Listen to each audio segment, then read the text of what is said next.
if you're very enthusiastic and you say you're going to win, you're energizing the opposition. Let's take a pause. Akash has numbers for us over at the polling center. You are having one sec, Dr. James. Akash, over to you. Yeah, I'm loving the discussion. I'm loving the banter. Let's look at some of the numbers, and I want to start with Arangwes St. Joseph, and we're seeing here that Devish Maharaj of the UNC taking an early lead against Terence Dial Singh, the incumbent. He held it for 3 consecutive elections.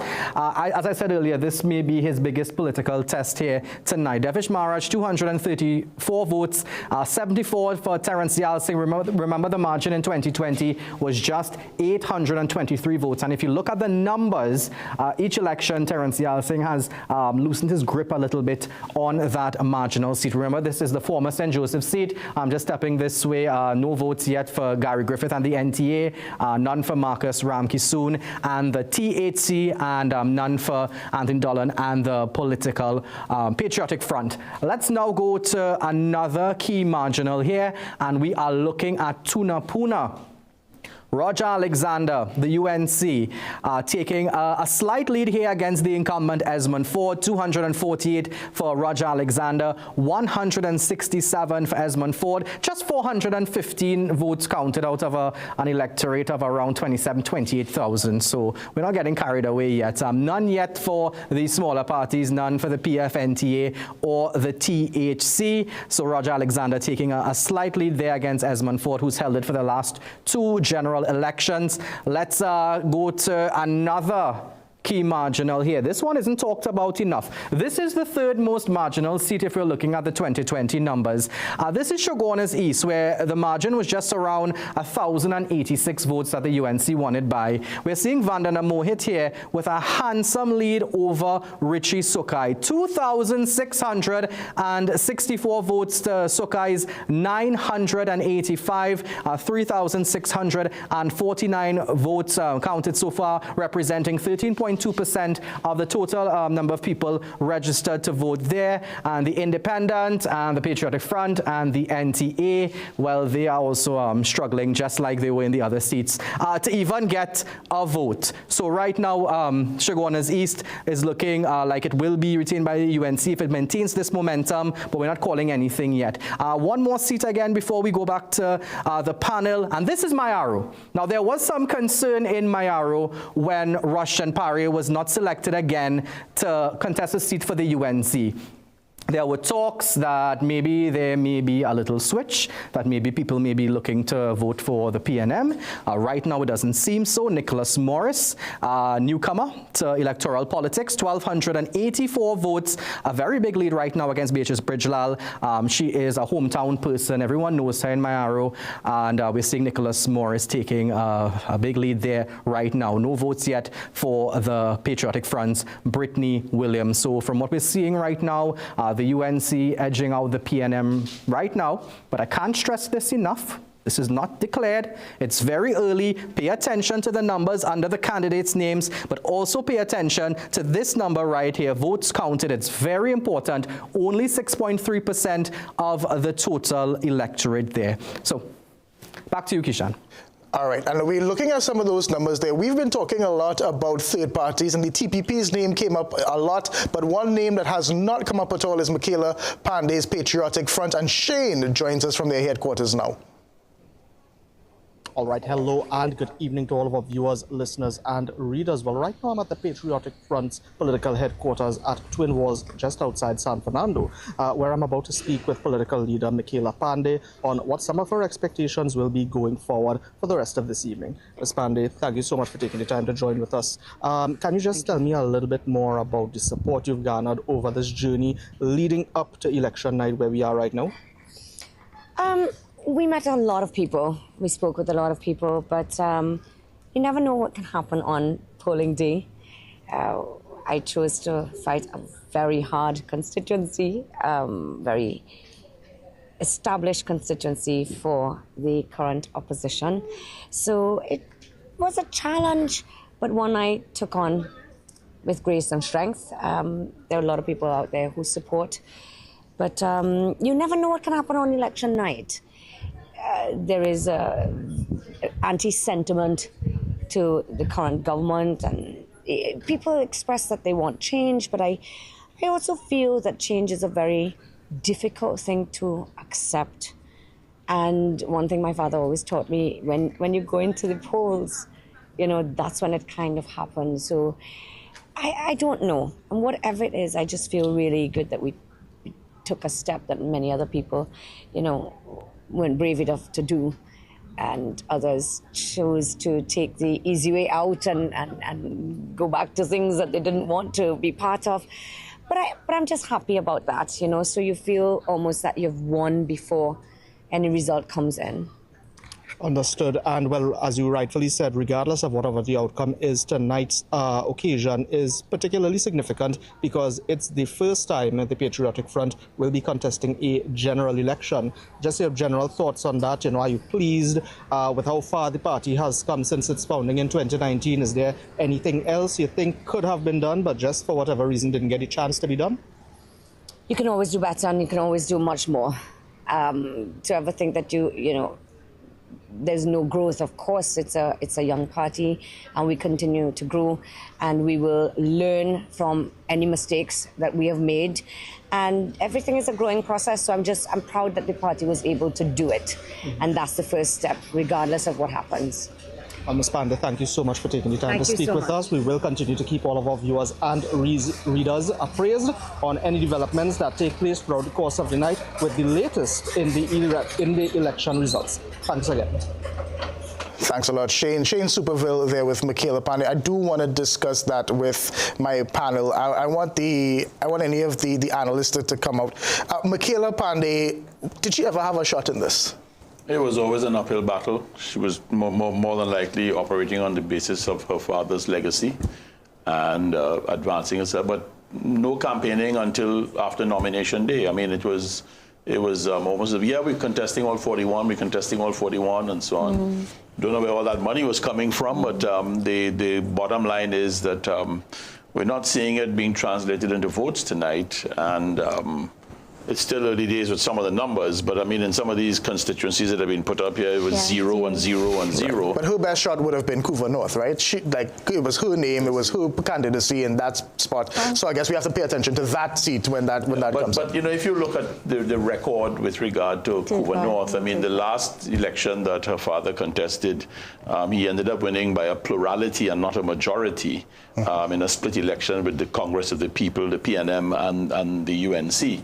So you had that kind of situation. And then he lost the leadership election in 2010. So I don't know, in terms of popularity, the star may have dimmed. So even if she is riding the Pandey name, it's still not a good name. From some of what I'm hearing, it's not riding well in Couva North tonight. But that may be the last. Yeah. And I've also, you know, just to add on to what Hamid said, you know, you've also heard people over the last few weeks say that, where has she been all of this time? So she's not really built, you know, a reputation in the political field. So, I mean, just to add on to Hamid's point that perhaps she's, you know, kind of capitalizing or leveraging her father's legacy. So there's also that conversation as well. But I do admire her tenacity and the fact that she decided to throw her hat in and contest 37. I agree with that. I think she did really well in terms of attracting young people and young consideration. We can't dismiss that.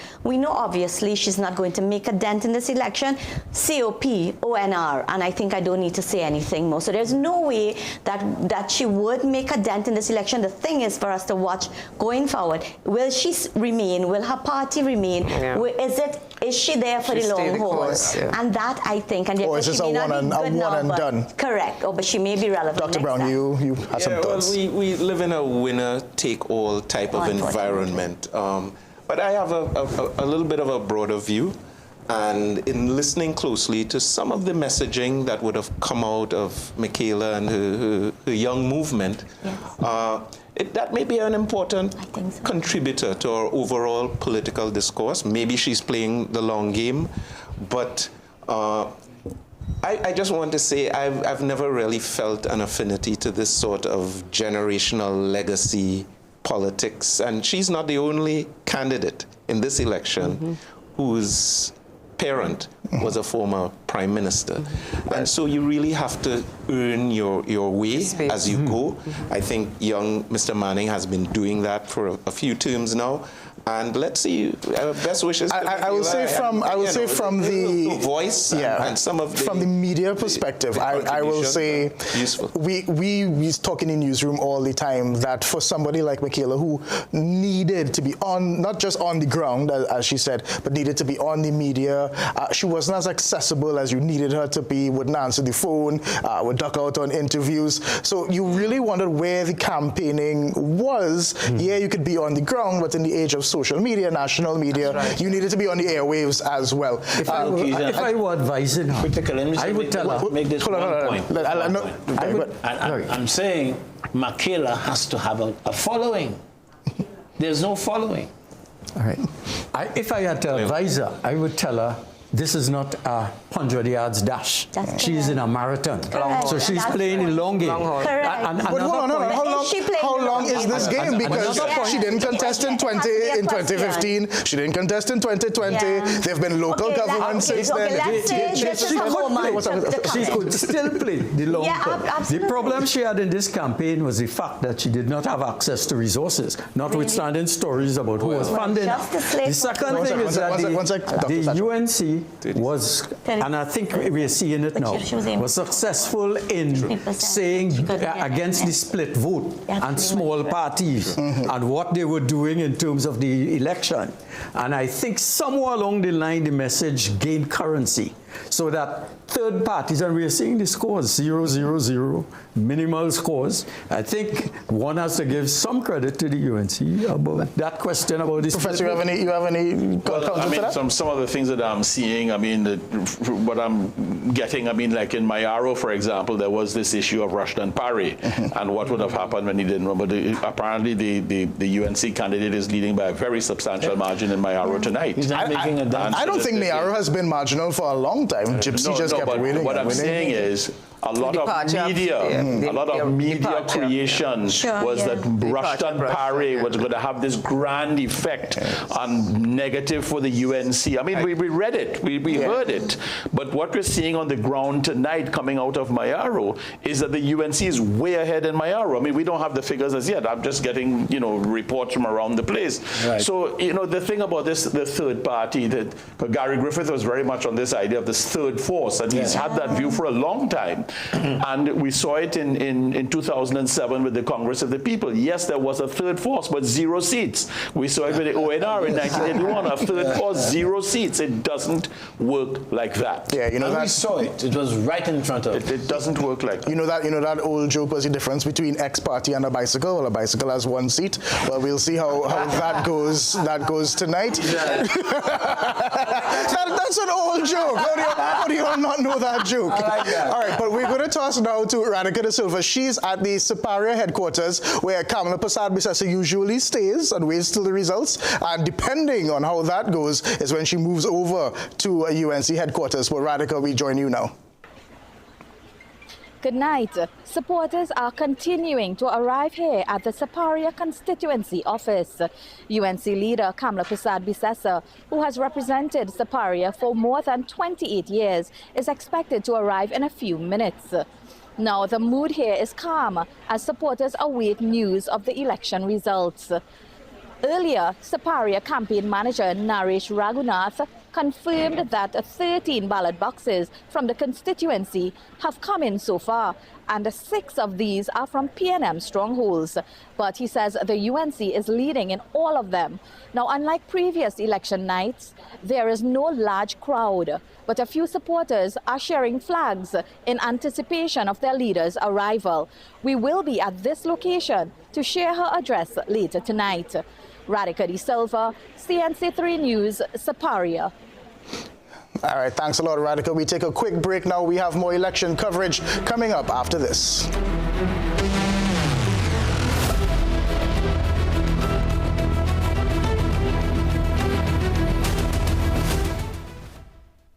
Ready to spoil mom and save big? It's the For the Love of Mom sale only at Bright Ideas. We're talking massive savings on the things she loves and the home really needs. Get 50% off all flowers and ornaments, 10% off all appliances. Yes, every single one. And brace yourself for big appliance blowouts. Acro's twin tub washer, 13 kg, just $15.99. 15 kg, $19.99 with free laundry basket. Acro's 30-inch stove, Now $299.99. with a free pot. Magnum 30-inch gas stove as low as $18.99. And the Whirlpool 16 cubic foot fridge was $66.50. Now $52.99. And we have more large appliance deals in store. Plus enjoy up to 25% off kitchenware, bakeware, serveware, mats, carpets, household essentials, and more. This Mother's Day, celebrate her spark, style her space, and save like never before. Only at Bright Ideas.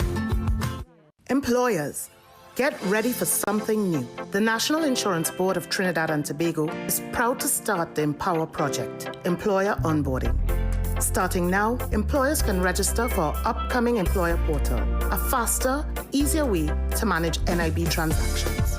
Visit nibtt.net, click the Empower Hub, and follow the simple steps to get started.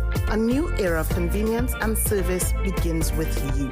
NIBTT Empower Project, enhancing your experience, transforming our services. Before you take your omega-3 supplement, check for the natural products number NPN on the label. This unique code shows that Jameson products have approved rigorous Health Canada testing for safety and effectiveness. Unlike some supplements that carry disclaimers like not approved by the FDA, Jameson Omega-3 is the trusted choice, offering 1,800 milligrams of EPA and DHA for heart health. Choose quality. Choose Jameson. Managing diabetes just got easier with Berberine Plus by Aja Nutrition. This powerful, all-natural supplement helps regulate blood sugar levels, giving you better control of your health. Find Berberine Plus at Pennywise and leading pharmacies nationwide.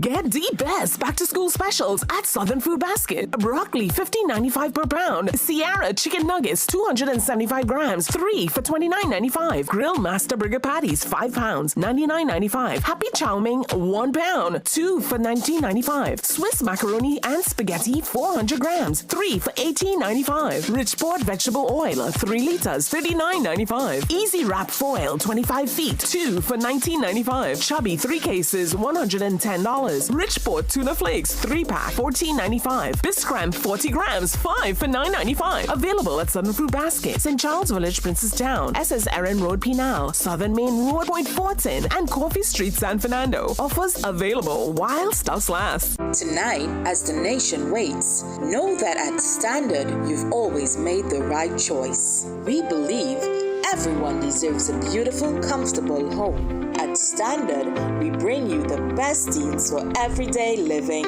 Appliances, furniture, electronics, because at Standard, when it comes to price, nobody beats us.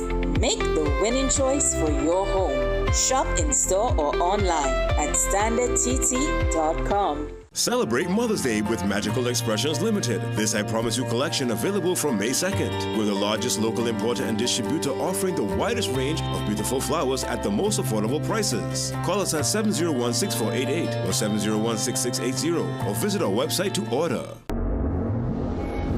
Hello, Trinidad and Tobago. Have you noticed the XL products at your local pharmacy? Endorsed by cricket star Andre Russell and many more, these supplements represent the pinnacle of natural health solutions, trusted for their efficacy and purity. Welcome to Holiday Inn Express and Suites. Do enjoy, Stacey. You want some coffee? Can I have a bit? Perfect then. That's exactly what we need. Hey, the pool is this way. Whatever you're here for, we're here for you. Stay smart at the Holiday Inn Express and Suites.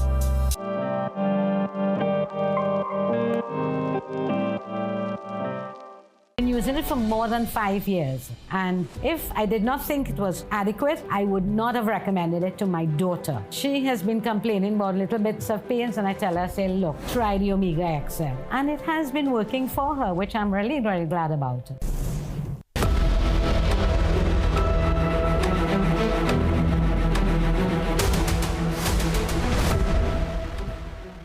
Welcome back. Let's take a look at these numbers here. And I want to start in Tobago with Tobago East, and we are seeing that David Thomas is still ahead. The TPP's David Thomas still ahead, 1,490 votes. Ayana Webster Roy catching up a bit, 825. Remember, she is the incumbent, and she would have won that seat by just 1,262 votes, still considered a marginal.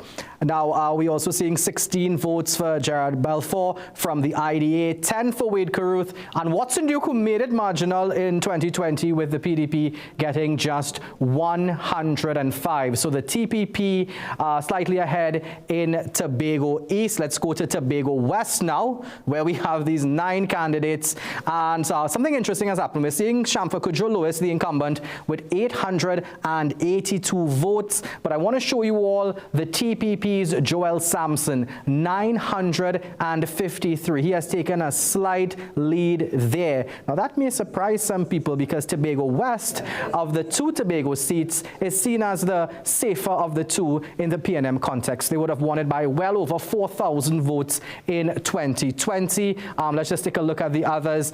Curtis Douglas of the PDP getting 49, Kate Trotman getting 8 from the IDA, Aretha Clark of the Patriotic Front getting 10, Dexter James 11, Nkosi Phillips 2, Ricardo Phillip 2, and Leroy George getting 3. He is an independent candidate, one of 3 independents here tonight. So that's Tobago East, Tobago West. Let's continue. Let's go to Trinidad now. And the first time we're going to look at Komoto Manzanilla. Some people consider this a marginal, but the UNC won it in 2020 by well over 3,000 votes. New faces here, no Rai Ragbir this time. We know why. But Shivana Sam of the UNC, a little bit ahead, comfortably ahead actually by about 200 votes against Sanjeev Budu of the PNM. No votes yet for the Patriotic Front, Tiluxing there, but Shivana Sam taking a lead there in Komoto Manzanilla. Let's continue to look at these Trinidad seats, and we are looking at Couva South. First time we're going to look at Couva South tonight. Barry Padarat moved from Princestown to Couva South at the expense of Rudranath Indar Singh. He has taken a very comfortable lead. No surprises there. That's a UNC safe seat. 1,150 votes compared to the Aaron Mohammed's 211, and the Patriotic Front's Imran Gokul 61. We're not expecting any surprises there. It's one of the UNC safe seats. Let's take a look at another UNC safe seat, and we're looking at Colin Gosain taking a handsome lead there,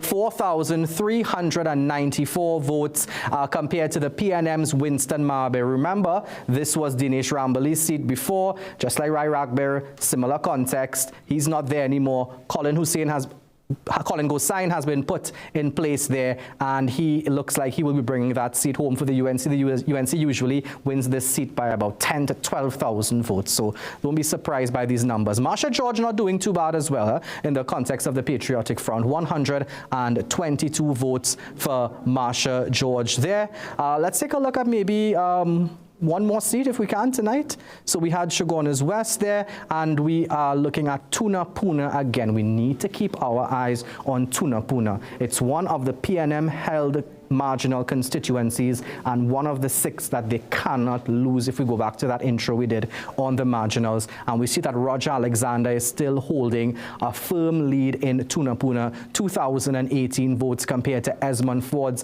1,547. If Roger Alexander can take this seat from the PNM tonight, it will be considered an upset because Esmond Ford is a man who is said to be so loved on the ground there. Let's just look at the Patriotic Front. Alexi Henry, 82 votes. Vita Pear from the NTA, 32 votes. And the THC getting 6 votes there on the board. LaShawn Gopi with 6. Kijan, I think, I mean, the Couva South, Chaguanas West, no surprises there. Tobago, a real surprise there. I mean, we heard from analysts before that maybe so many parties taking part in Tobago, it may hurt their chances of the TPP and help out the PNM. We're not seeing that happening right now. The Tobago West right now being a bit of a surprise. But listen, they also told you don't count out Watson. You saw a little bit of a surge there, so don't count him out just yet. But what we do understand as well, we just had Radica just before the break, and in that time, the political leader of the UNC, Kamla Prasad-Bissessar, arrived there at the headquarters, and we understand she's claimed victory in Siparia, her seat.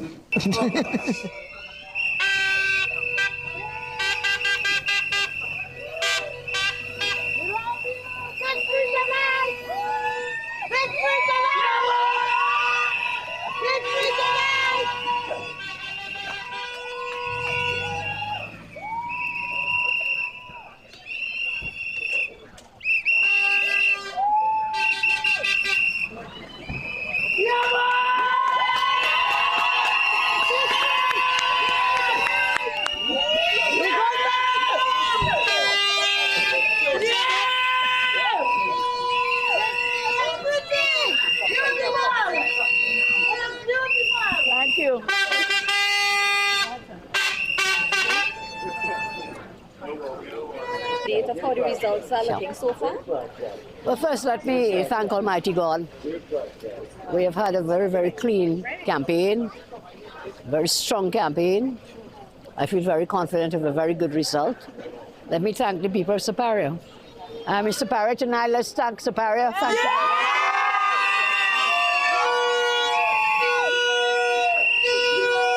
And at this time, I can declare Siparia safely won. So I declare the first seat in this election.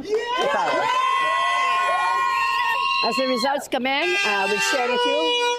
But the feedback thus far is very, very good. But I'd like to wait a little longer to get from some of the corridor seats. But the trend is looking very good for us. I think we are set to win this general election. So thanks to everyone. I also thank all our coalition partners who played a great role in it, and the rank and file UNC membership never left my side and held me up when I was falling down. They were always there with me. So let's say thanks to them. UNC membership. Thank you all very much. Okay. We saw some of the initial counts showing TPP leading in Tobago. How is that feeling for you in terms of the overall outcome of the election? The overall outcome is that we are going to win this general election. That's the overall outcome. Yes. Tobago is doing very well. Yes. And on our marginal corridor seats, the counting is coming in really good, really good. Would a partnership with TPP be on the cards for the UNC? I think you asked me that question the day of my motorcade. Was it you or someone else? No. I always said that there are many rooms in the House of the Rising Sun. There's a space and place for everyone. We need to work together to build Trinidad and Tobago. So all are welcome. All will be welcome. We have to rebuild this country together. Okay, thank you all. I'll go up to the other place in a while. But thanks for coming, South people.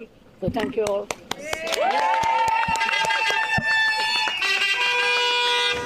All right, so we are seeing already confident Kamla Prasad-Bissessar declaring her seat is not really much of a surprise, that we weren't worried at all. Dr. Atz, you wanted to take this one first. I was saying that, you know, one of the things that will come out of this election is Mrs. Prasad-Bissessar, all of her detractors, she's showing a level of resilience. But I think I think that will give her party some sense of hope. She's declared her seat, and there, as you said, there are no surprises there, but it's still too early to call. But I certainly get the sense that there is some optimism bubbling in the camp of the Rising Sun. It's actually not that common to see Mrs. Prasad-Bissessar this early in an election, in election night. So she may be actually feeling it, Professor.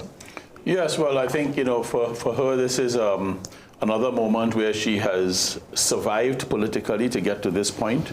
And there were many who wrote her off and said that you would never, ever see the doors of power again. We don't know what's going to happen tonight. Reminds me a little bit of what a lot of people said about Donald Trump. He would never, ever see the doors of the White House again. And in politics, you don't ever write anyone off. Exactly. Because they always have the chance to rebrand and remake themselves. and re-image themselves and come with new strategies, and perhaps... Rodney Charles, you were the closest to that. May I clarify that I'm speaking here as an elder citizen, not as a member of the... Even though I'm a member, I still remain a member. But the point, I think globally, what is happening is that we have a global inflection point where almost a cataclysmic change in the attitudes, the media, the economies, such that strange things are happening. So if you had spoken to us about a year ago, one would have been almost assured of the fact that things would have been difficult. What we are witnessing tonight is something that is happening in Canada, where you had a party, the Conservatives, they were ahead, and suddenly Trump came, and now the Liberals, and I look forward to see whether Carney becomes the Prime Minister of Canada. I think that has happened in Trinidad. I think the PNM got a raw deal, and they did not explain in the past 10 years the fact that they just did not have money. And when you don't have money, you can't give laptops, and you can't give this, and you can't give that. They were not able to say to the population straightforwardly. But let's get the economists in on this. Dr. Sajawan, if the UNC wins, will the UNC have money? I think it's going to be a very difficult economy to manage regardless of who wins the election. So that said, I think that the last 9 years, I see a lot of missteps that occurred with the PNM in terms of how they manage the economy. I think we should have been in a much better place than we are. Certainly the issue of non-energy diversification should have been... Tourism? Wait, hold on. Dr. Axe wants to respond to that? Absolutely, tourism. All of the islands around us... Sun, sea, and sand. We can't compete with Barbados and Sun, sea, and sand. I disagree. Or Bahamas. The world has changed. Maracas is not the same as... Hold on. Climate change necessitate that we redefine the tourism product. We do have Tobago. Tobago is as good as a Barbados, etc. We have simply dismissed Tobago. We have a lot of work to do.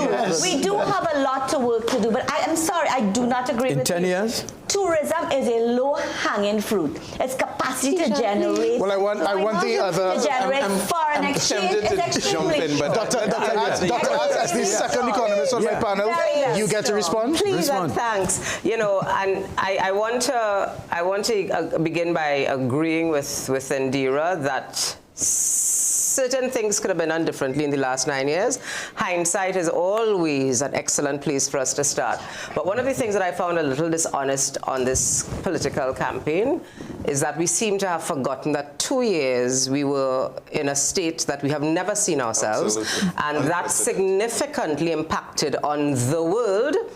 And since Trinidad and Tobago does not control anything in the world, we had an even greater impact. So I think that is one of the dishonesties that I saw in this political campaign. We simply ignored 2 years of absolute nothingness, where you had, and I hold no brief for any political party. So I think we need to speak our truths and need to understand that. And then coming back to the point about tourism, while I agree with Indira, in principle, you can't have no tourism unless you solve the security problems in this country. So anyone talking about tourism as if you can simply...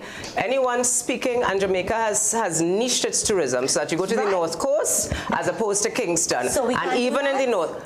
Which is what Tobago is about. And when I read the PNM's manifesto, they were identifying Tobago as the flagship for the blue economy, and I think that is a brilliant proposal. But these things don't happen overnight. So I think we need to reflect on we are at the blue party right now. Hold on, one second. We are going to the blue party right now. K-Marie at the NTA.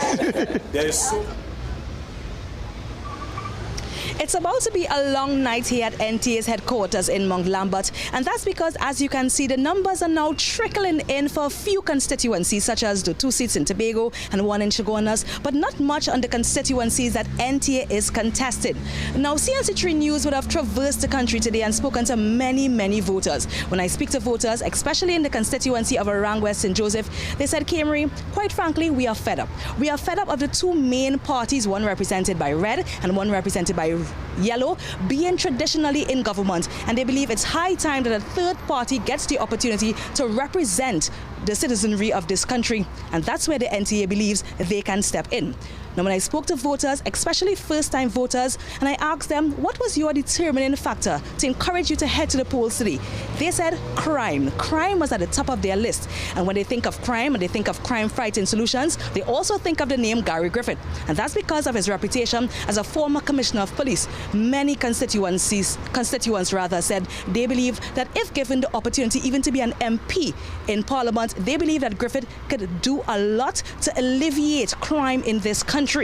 Now, as I said earlier, the numbers are trickling in, but we got some numbers for the constituency of Laurel West St. Joseph. We're seeing just over 70 for PNM and 200 and something for the UNC's Davis Maharaj. But the NTA, not just yet on the polls, and we want to bring in Mr. Griffith right now to get his views on that. Mr. Griffith, it's no secret that the NTA has its heart set to cause an upset in the constituency of Laurel West St. Joseph. What are your thoughts on how the things are looking like right now? Well, again, good evening. The only reason why we did this was not because we just wanted to go and fight two Goliaths.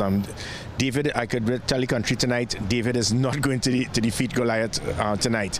There are 14 other political parties other than the PNM, the UNC, and TPP. None of us have made a dent. So as much as you will continue to hear, and you'll hear for the next 5 years, the vast majority of the country showing their disdain, they're being fed up of the two major political parties, the base support it held for both the PNM and the UNC. There has not been a dent. This has gone on for decades. I think we need to really accept and appreciate the fact that we are really no different to the Republicans and the Democrats in the United States, where as much as people will criticize both, 99% are going to continue to support the two major political parties. From what we've seen in the initial poll so far, it seems that the same thing is taking place.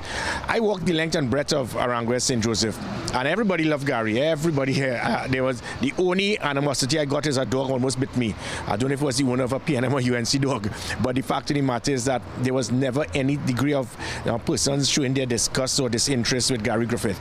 But for them to take that and go into that polling booth and put that X outside of the Balize or the Rising Sun, they're not going to do it. Everybody, they've gone right back into their safe house, whether it is because of a fear factor that the vote splitting is a major element that will cause many people on both sides to be fearful. If I'm a PNM, if I decide to vote for a third party, it can cause UNC to get in through the back door and vice versa. If that is what happens, so be it. I cannot in any way criticize the citizens. They have made their choice. They have made their decision. I don't know who is going to win between the PNM or the UNC, but it's not going to be any of the third parties. I wish to take this opportunity to thank each and every supporter, member, candidate of the National Transformation Alliance. They have done well. We have provided the country with an opportunity for a third choice, and it has been rejected. One word, how are you feeling right now? Hopeful that this country can actually turn around, hopeful that we can actually transform Trinidad and Tobago. As a politician, I've been a politician with the UNC as a Minister of National Security. I try to give the country that third option. It has not been accepted, but I do hope that the country can unite. The country has been so divided for the last few years based on politicians and politics. It is hope that the country can unite. You have not seen the last of Gary Griffith, but however, the country has rejected me as to be in politics, but I will continue to try to serve my country as my country sees fit. Okay, thank you so much. There you have it. Gary Griffith, political leader of NTA, as well as a candidate in the race for Laurel West St. Joseph. Now, that's just preliminary results, but as things continue to roll out, we will keep you updated. It's K-Marie Fletcher for CNC3 News, Mount Lambert. All right, thanks, K-Marie. The closest thing we have to our first concession speech for the night. Akash, you have more numbers for us. Yeah, Kijan, let's look at Tobago East, where we understand the TPP, the Tobago People's Party, is becoming increasingly confident that they will, take this seat and call this seat very soon. But let's look at the numbers right now. David Thomas of the TPP, 1,726 votes. Ayana Webster Roy, the incumbent, 910 for Wade Carruth, 16 for Jared Balfour, and looking at Watson Duke and the PDP, 134. We're going to try and link up with TPP very soon because we understand that they're jubilant right now with how things are happening in Tobago East. In fact, we can speak with Elizabeth Gonzalez right now. Elizabeth, what's happening at the TPP headquarters? So I am here at the Tobago People's Party headquarters, where only a handful of supporters have been spotted so far inside. The atmosphere is relatively quiet, but the early results are beginning to cause a stir inside. In Tobago East, TPP candidate David Thomas is leading, offering a major boost for the party in its first general election. And we are also hearing that the party may soon declare the Tobago East seat. Now, over in Tobago West, it is a much tighter race, with the TPP candidate trailing just behind PNM's Shamfa Kucho-Lewis. And although the crowd is small, party insiders are closely tracking every update, knowing that even a single win tonight would be historic and could shift the political landscape in Tobago and nationally. Now, officials are expected to speak later tonight at the Scarborough Esplanade once more results are confirmed. But for now, the mood is cautious, but growing as counting continues. Back to you in studio. Thank you very much, Elizabeth, out there in Tobago. Of course, the People's National Movement will not want to lose Tobago East, because if they lose Tobago East to the TPP, 22 seats in 2020 become 21. They wouldn't want that at all, considering how things are happening in Trinidad. Let's take a look at Trinidad now. Well, we heard from the political leader of the United National Congress that she declared Siparia.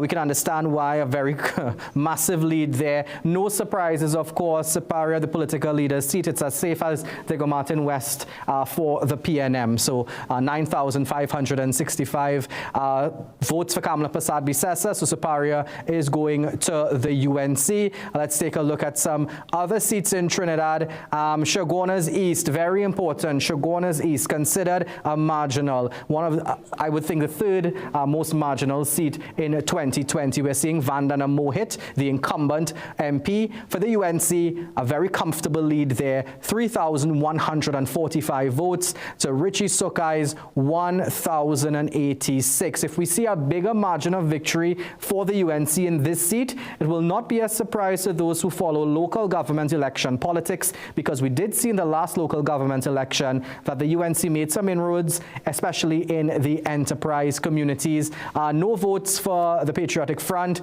NTA, and if we look at the independent there, no votes for Ernesto Singh. Let's take a look now at Chaguanas West. Just 3 people in the race here. Colin Gosine handsomely in front, 6,200 votes, compared to Winston Mahabir's 411 and Marsha George's 203. 23.5% of the electorate counted for there in Chaguanas West, another UNC safe seat.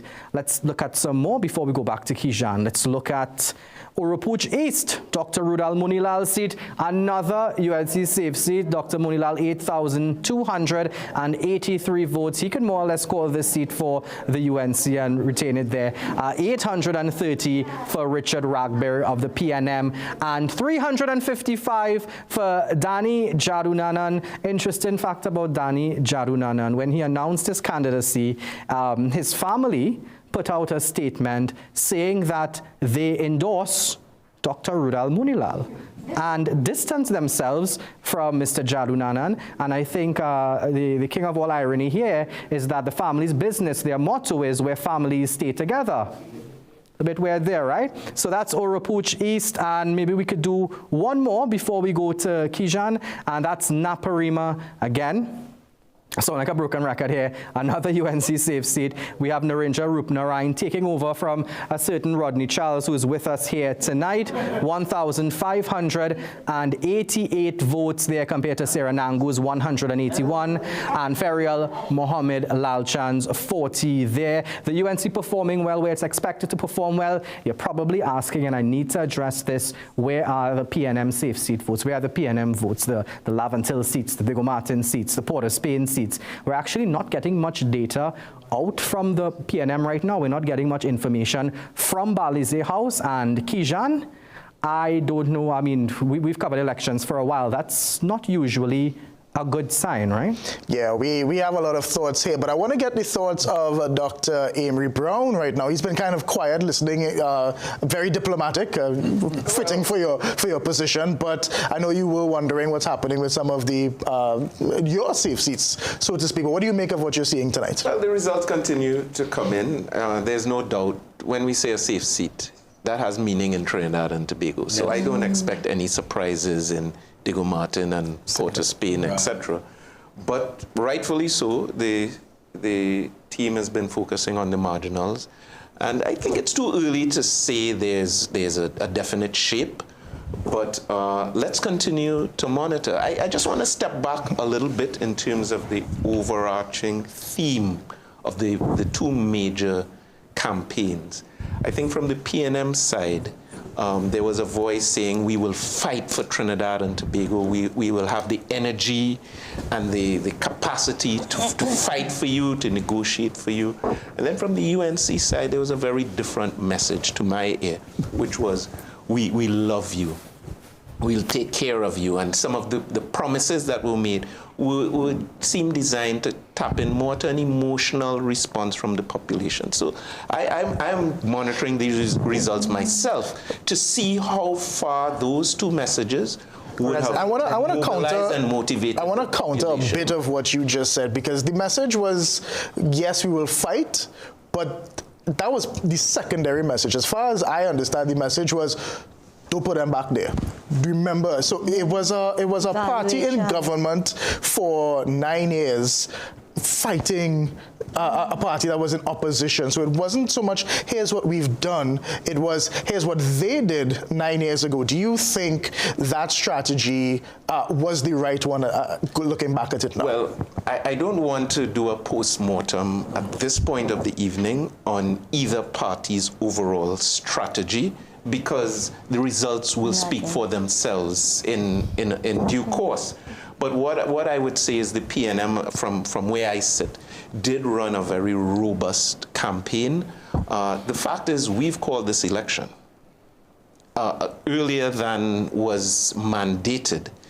And it was a very short election season. So I know there's been a lot of perspective on the degree of preparation on both sides, on the UNC side and on the PNM side, and whether an advantage was really gained by the sort of snap decision. Let's go to the polls. Do you think? These are things that will be discussed and analyzed, largely shaped. People have said that the reason why Prime Minister Young called it so quickly was because of internal dissent within the party. That people did not think there was enough time for him to build that that following, and they felt, you know what, let's just do this now, get the mandate and get it over with. Is that what no, you can talk about? I don't share that perspective at all. Now, bear in mind that the calling of an election date is not something that's discussed or debated within the cabinet or the party. That's really the prerogative of the Prime Minister, and Prime Minister Young is the Prime Minister of Trinidad and Tobago. So I don't think that was the motivating factor. Usually when a snap election is called, well, sometimes, there have been a number of cases, it would be because there's a sense that you have an advantage as of now, and I want to build on that, take advantage of that to achieve a mandate. Was the PNM as strong? I know they put up a brave front, whereas the UNC might fight their internal battles publicly. Is the PNM not as unified as it would seem on the outside? No, the PNM is a very disciplined organization. I know there's a temptation to view that as a facade. It's not a facade. It's part of the culture of the People's National Movement, but as we've seen in the past, election results do have repercussions, there are ripples, etc., and that's But you could disagree. You could disagree and still put on the responsible face outside. But my question was, is it more fractured than you are letting on. Are you going to tell me within the party everybody is in step? The PNM, I would say in the big picture is not characterized by fracture in the way in which we would have seen a clear division having arisen in our counterparts. Mr. Charles is saying we will see tonight or maybe tomorrow morning. Well, yes, in the flux of time, in the fullness of time. And we don't have to wait long. In the inflection of time. We are going to see it very shortly. All right, hold on. Let's get Professor Ghani. And there's a history. One of the things that I think that has contributed to Kamla Prasad-Bissessar's survival in politics as a leader is that she frequently subjected herself to the internal election process of her party, because that if at any time she had lost any one of those internal elections for the NATEX or for the leadership, she would have not been here today. The last attempt in June last year to take control of the NATEX failed because her slate won.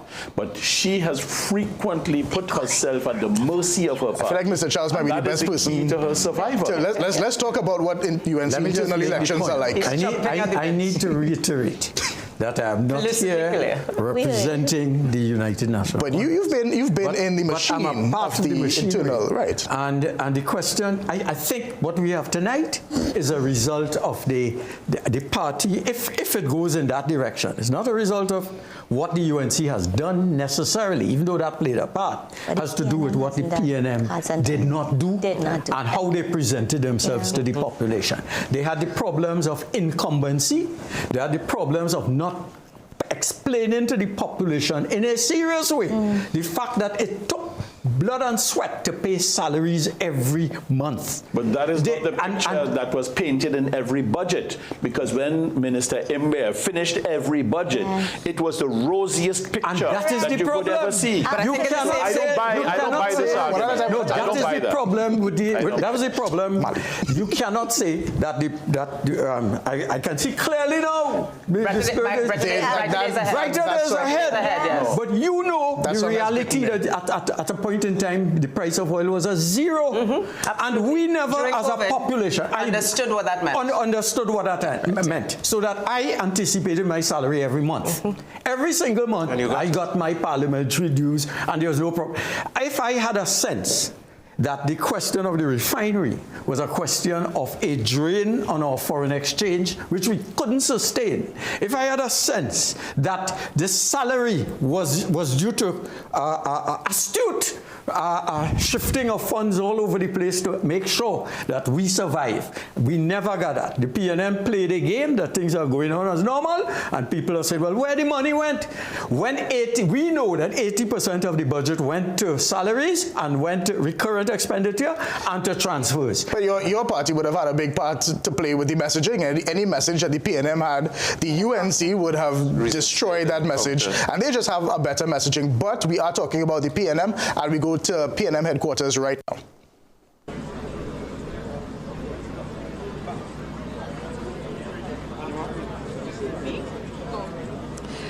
Good evening, guys. Good evening to our viewers once again. Now, there seems to be mixed views among supporters of the People's National Movement who are very slowly trickling in outside of Balize House on Tranquility Street. Now, earlier we saw a lot of activity. We saw technical staff erecting a stage, setting up a bar. At first they rolled out the red carpet, then they folded it up and put it right on the stage that you can see behind me. And it seems as though they are ill-prepared to start this evening's ceremony, this evening's pomp and flair.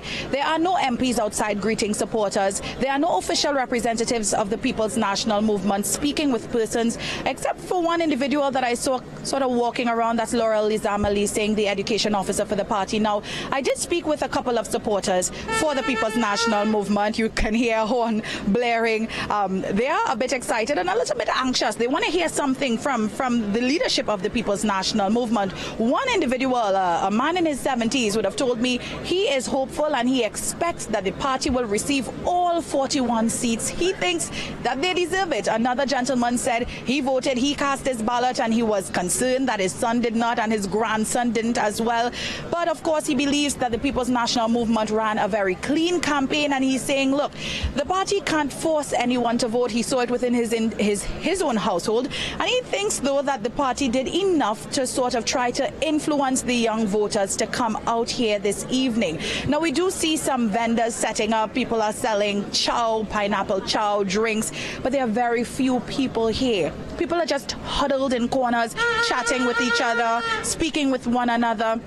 We haven't really gotten a sense of where the party feels it currently stands as votes are being counted. There's nobody updating anyone, and they're saying, you know, we remain hopeful, we remain optimistic about this result. We believe that the People's National Movement can bring this home, but it's still to be seen because votes are still being counted. So we will bring you more information as it comes to hand. It's Doris Polo for CNC3 News in Port of Spain. All right, so our panelists need a break. We're going to get some water. We'll be right back. You're watching CNC3's election coverage. It is election night, decision day here in Trinidad and Tobago.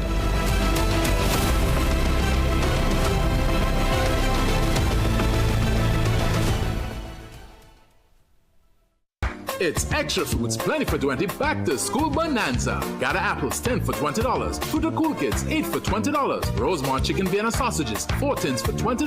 Perdix Chicken Franks 2 for $20. Swiss Spaghetti 3 packs for $20. Kirkland Chewy Granola Bars 8 for $20. Swiss Peanut Butter $20. Europe Fries 1 kilogram $20 a pack. And so much more. Plus, check us out on Facebook, Instagram, and TikTok for even more specials. Extra Foods. Always extra for less. Tonight, as the nation waits, know that at Standard, you've always made the right choice. We believe everyone deserves a beautiful, comfortable home. At Standard, we bring you the best deals for everyday living. Appliances, furniture, electronics, because at Standard, when it comes to price, nobody beats us. Make the winning choice for your home. Shop in store or online at standardtt.com.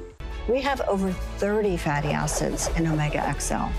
And it's not found in any other product or from any other source. It is so much more than a fish oil. But the real game changer is the SPM content of Omega XL. Our specialized pro-resolving mediators are actually 1,000 times more powerful at reducing inflammation than omega-3s. The only thing you have to lose is the pain. Try Omega XL. It works. How has Omega XL worked for you? How has it helped? First, when I wake up in the morning, I start to feel a lot lighter on my feet, meaning normally you wake up from a game yesterday and you're feeling a bit cranky and back feeling a bit stiff. It was always a challenge. You realize the difference in how you move, and these products have been amazing to me. I can't explain unless someone try the products and be consistent on the products. Call now to get Omega XL. Recession have you down? Don't lose hope. Head on down to Tire Clinic for the recession deals. Big savings with our road hazard warranty on Dunlop, Tomitoma, and Falcon tires. Available at Tire Clinic, Cuba, Chaguanas, and Pleasance Park. Tire Clinic, a tire for every need. Call 636-8973 or 636-2958. It's Extra Fruits Plenty for 20 Back to School Bonanza. Gather apples 10 for $20. Fruit of Cool Kids 8 for $20. Rosemont Chicken Vienna Sausages 4 tins for $20. Perdix Chicken Franks 2 for $20. Swiss Spaghetti 3 packs for $20. Kirkland Chewy Granola Bars 8 for $20. Swiss Peanut Butter $20. Europe Fries 1 kilogram $20 a pack. And so much more. Plus, check us out on Facebook, Instagram, and TikTok for even more specials. Extra Foods. Always extra for less. Get ready for the epic return of John Thomas's Showtime. Join us at Queen's Hall this Mother's Day weekend. Prepare for an electrifying lineup you won't want to miss. Experience the groundbreaking music of Hamilton, the soul-stirring brilliance of The Color Purple, the excitement of High School Musical, the timeless story of Annie, the inspiring spirit of Moana, and the revolutionary story of Aida. Don't miss the excitement on May 9th, 10th, and 11th. Get your early bird tickets now at Queen's Hall box office or online at queenshalltt.com. Showtime is back. Get your tickets today. Ready to spoil mom and save big? It's the For the Love of Mom sale only at Bright Ideas. We're talking massive savings on the things she loves and the home really needs. Get 50% off all flowers and ornaments, 10% off all appliances. Yes, every single one. And brace yourself for big appliance blowouts. Acro's twin tub washer, 13 kg, just $15.99. 15 kg, $19.99 with free laundry basket. Acro's 30-inch stove, now $299.99. With the free pot. Magnum 30-inch gas stove as low as $18.99. And the Whirlpool 16 cubic foot fridge was $66.50, now $52.99. And we have more large appliance deals in store. Plus enjoy up to 25% off kitchenware, bakeware, serveware, mats, carpets, household essentials, and more. This Mother's Day, celebrate her spark, style her space, and save like never before. Only at Bright Ideas. At Cruise Inn Hotel and Yachting Center, we're all about time. In fact, once you check in, there's no time to lose. Reconnect with a little family time. Make a splash with some pool time. Spend some treasured quality time. Or just immerse yourself in some quiet time. Indulge your senses at dinner time. We even have the perfect venue when it's your celebration time. So it's high time you visit Cruise Inn. Choose our day pass or call 607-4000 to make your dinner or hotel reservations or to find out more about our event spaces. Take a time out at Cruise Inn Hotel and Yachting Center. Get the best in affordable eyewear. Frames with blue filter lenses and eye exam, $399. Single vision lenses with transitions on designer frames, $799. Progressive transitions with designer frames, $1,399. Happening only at Seaview Optical. Affordable eye care for everyone.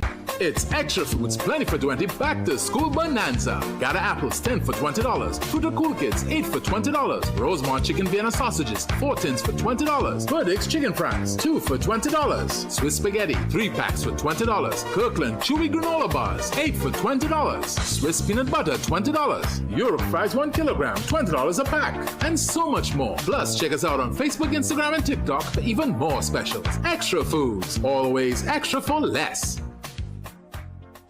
Struggling with diabetes, cholesterol, or PCOS? Berberine Plus by Aja Nutrition is here to support you. With powerful, all-natural ingredients, available now at Pennywise and leading pharmacies nationwide. It's Extra Foods Plenty for 20 Back to School Bonanza. Gather apples 10 for $20. Fruit of Cool Kids 8 for $20. Rosemont chicken Vienna sausages 4 tins for $20. Burdick's chicken fries 2 for $20. Swiss spaghetti 3 packs for $20. Kirkland chewy granola bars 8 for $20. Swiss peanut butter $20. Europe fries 1 kilogram $20 a pack. And so much more. Plus check us out on Facebook, Instagram, and TikTok for even more specials. Extra Foods, always extra for less. Tonight, as the nation waits, know that at Standard, you've always made the right choice. We believe everyone deserves a beautiful, comfortable home. At Standard, we bring you the best deals for everyday living. Appliances, furniture, electronics, because at Standard, when it comes to price, nobody beats us. Make the winning choice for your home. Shop in store or online at standardtt.com. It's Extra Foods Plenty for 20 Back to School Bonanza. Gather apples 10 for $20. Fruit of Cool Kids 8 for $20. Rosemont chicken Vienna sausages 4 tins for $20. Burdick's chicken fries 2 for $20. Swiss spaghetti 3 packs for $20. Kirkland chewy granola bars 8 for $20. Swiss peanut butter $20. Europe fries 1 kilogram $20 a pack. And so much more. Plus check us out on Facebook, Instagram, and TikTok for even more specials. Extra Foods, always extra for less.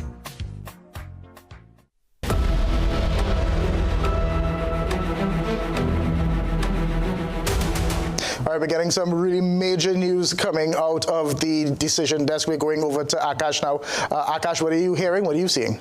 Big news coming out of Tobago. Let's look at the numbers first. And we're going to start with Tobago East, which we identified as a marginal. And we are seeing that David Thomas of the TPP pulling ahead. Ayanna Webster-Roy was making up some ground. David Thomas of the TPP now 2,445 votes compared to Ayanna Webster-Roy's 1,216, 220 for Watson Duke and the PDP, 17 for Jared Balfour, 14 for Wade Carruth. So a decent size lead there, but that's not the news yet. We're going to Tobago West.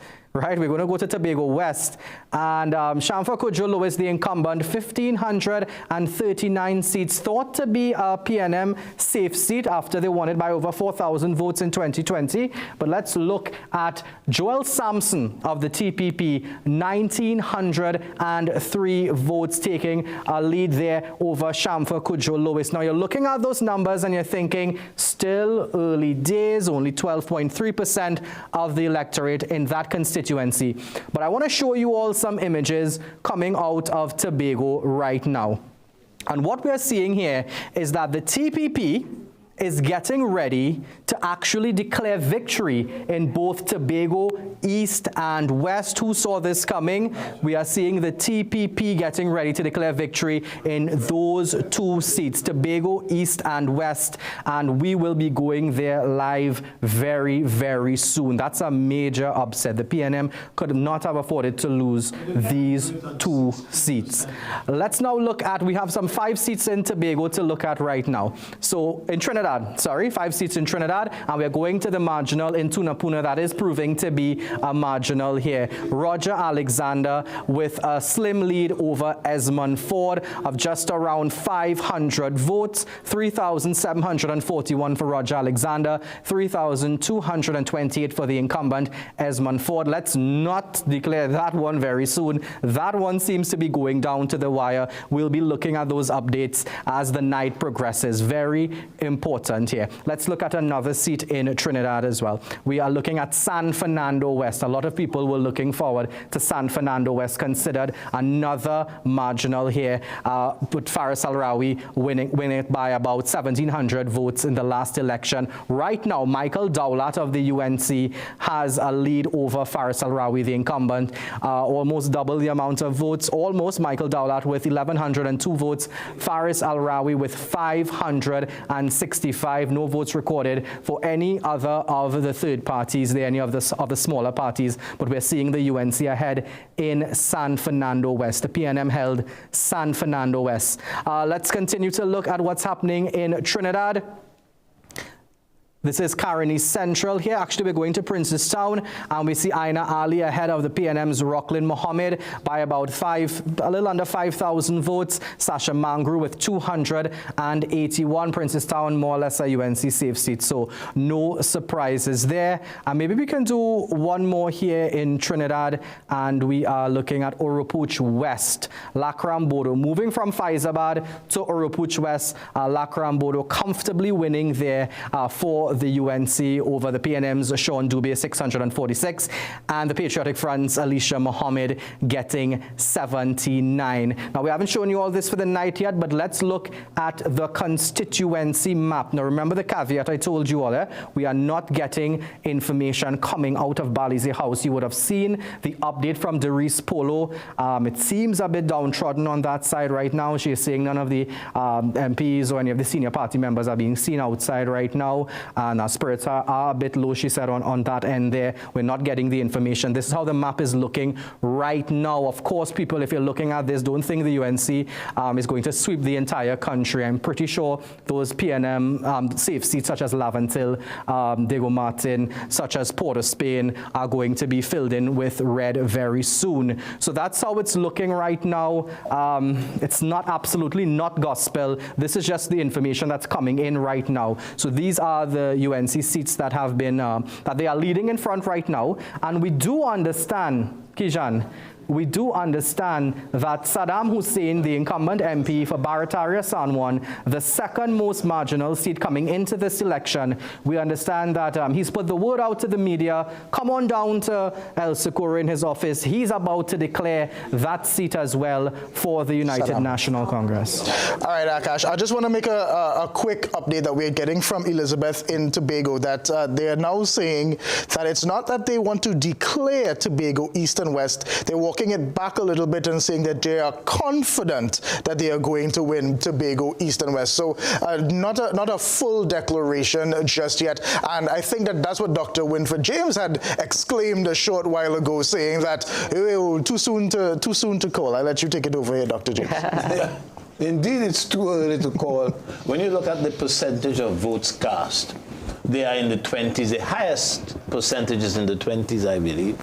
And you have percentages like 9 point something. You can't declare a seat on those numbers, even though you might be confident that the trends suggest that you are going to win. But people like us who have been to... It's not our first rodeo. Exactly. So it seems to me that we'll have to be a little more patient, especially the people in the TPP, because you might have egg on your face.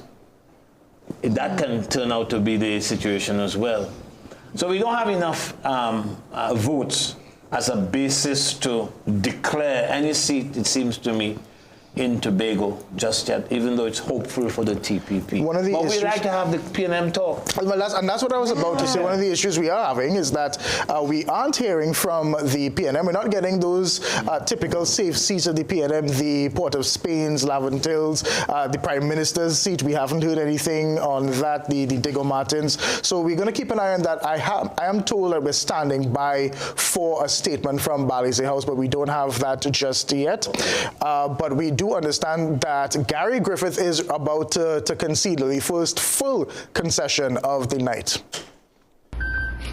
Good evening to members of the media. All right, we're having some issues out of the NTA headquarters there, but what we do understand is that Gary Griffith is ready to concede. Once we get that video, we will bring it to you. And Dr. Brown, I want you to chime in here. You said not your first rodeo, so what are you thinking? Well, again, I want to agree with Dr. James. It's too early to call the election, and I think in most of the marginals, we're seeing a steady stream of results now, but there's nothing conclusive.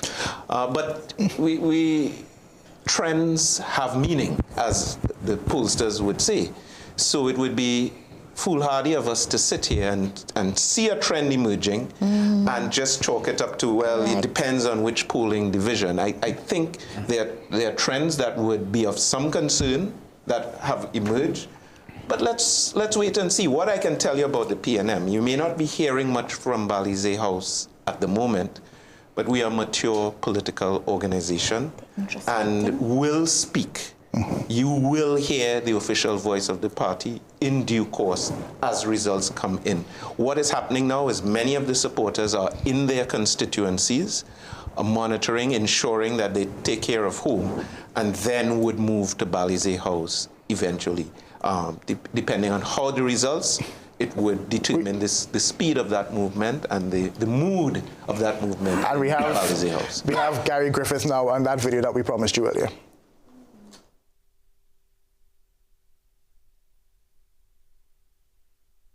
The country 18 years later an option for third choice other than the PNM or the UNC.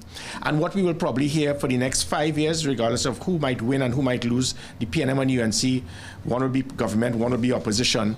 People will criticize and complain and say they're fed up of both parties, but it does not change. 99% of the voting would have shown that they have stuck to the status quo. They have stuck to the concept of they are going to hold on to that base support. And I said there's nothing, I am not going to criticize anyone for this. The PNM and the UNC have done tremendous work to assist in the development of Trinidad and Tobago. They have made mistakes. Whoever is going to be in government, they may also make mistakes.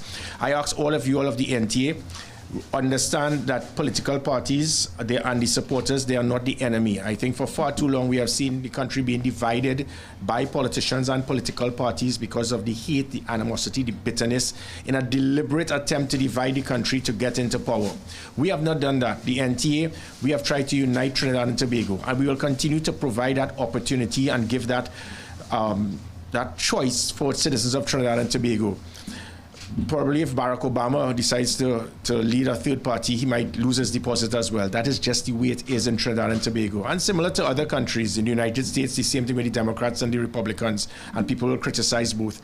I wish to thank the media for giving us the opportunity to show the options that the country had. You all were very independent, you were very impartial, you gave us that choice. Thank you very much. I think no one can actually question the caliber of the candidates of the NTA.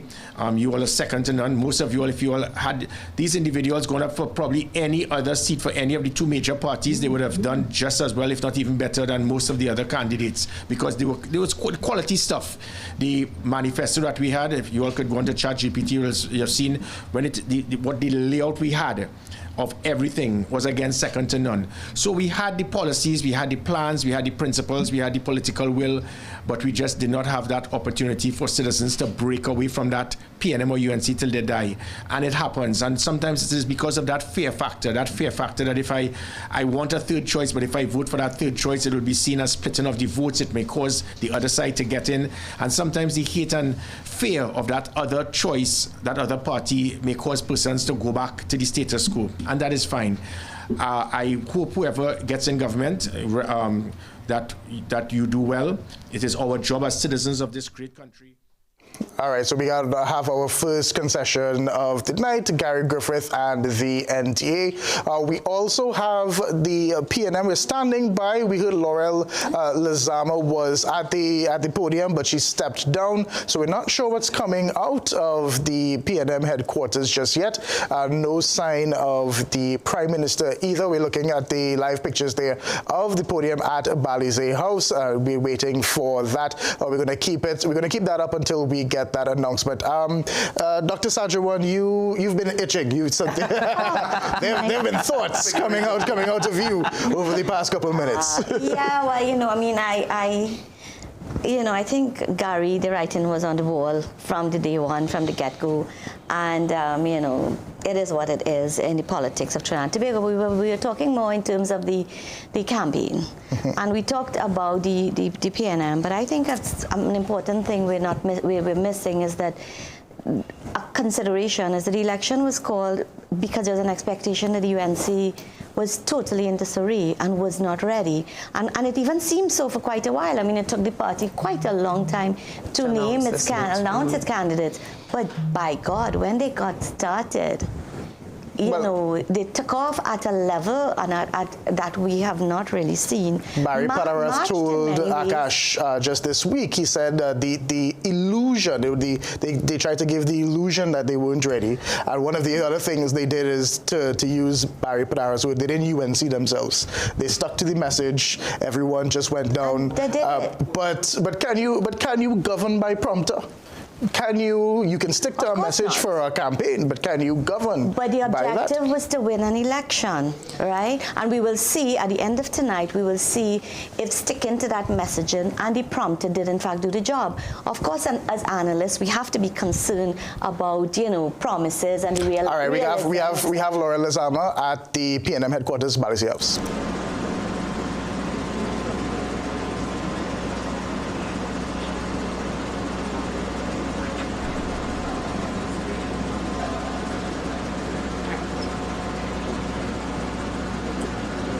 Laptop or in front of the... Sorry? I'll be here. I'll be right here. We'll come back in the meet. Oh, wait, is she ready? Yeah. We'll stay with it. We'll stay there until Miss Lezama is ready to start. We realize that she's looking like she's just waiting for a cue from someone, and we'll just stand by and wait until she does that. So we are looking at live pictures from Balize House. That is Laurel Lezama. She's the former PRO of the PNM. That's now the position held by Faris Al-Rawi in the last internal election. But Laurel Lezama has kind of been taking over the reins in that regard. She would have contested the... is she speaking? All right, we'll stand by. She would have contested in 2010 the Arima seat. That did not work out so well for her, but she still remains loyal to the party as they do. We're going to keep. Hold on. No. There we go. Gentlemen of the media, thank you all so very much for joining. I just have a very brief update for you. The time is now 9:40 p.m. As you are aware, the polls closed at 6 p.m. with some lines being long and therefore voting actually not stopping until after 6:30 p.m. Our numbers have been very, very slow in coming in. Similarly, with the EBC's website, the updates coming from the EBC has also been very slow. In our system, we have very preliminary numbers here so far. And we are not in a position to declare any seats whatsoever. We are in the lead in a number of seats. However, in 20 minutes' time, our political leader and members of our leadership will come and address you and answer all questions that you may have. So at 10 p.m., you can look forward to members of our leadership coming out here this evening to speak with you further. If you have any preliminary questions that I may be able to answer, I will be very happy to do so, but our leadership will come and give you answers at 10 p.m. Mr. Brown. Yes? So, for instance, Arima, which is a traditional PNM stronghold, in our preliminary numbers here, we have 669 votes.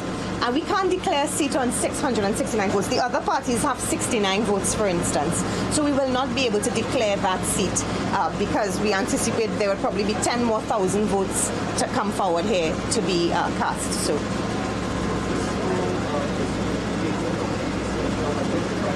Yes. We have had in 2020, because of the COVID, things had been very slow as well. So I'm not surprised that information is still slow in coming. This is not an anomaly. Information has been traditionally slow to come in. Yes. Yes. So based on this, for instance,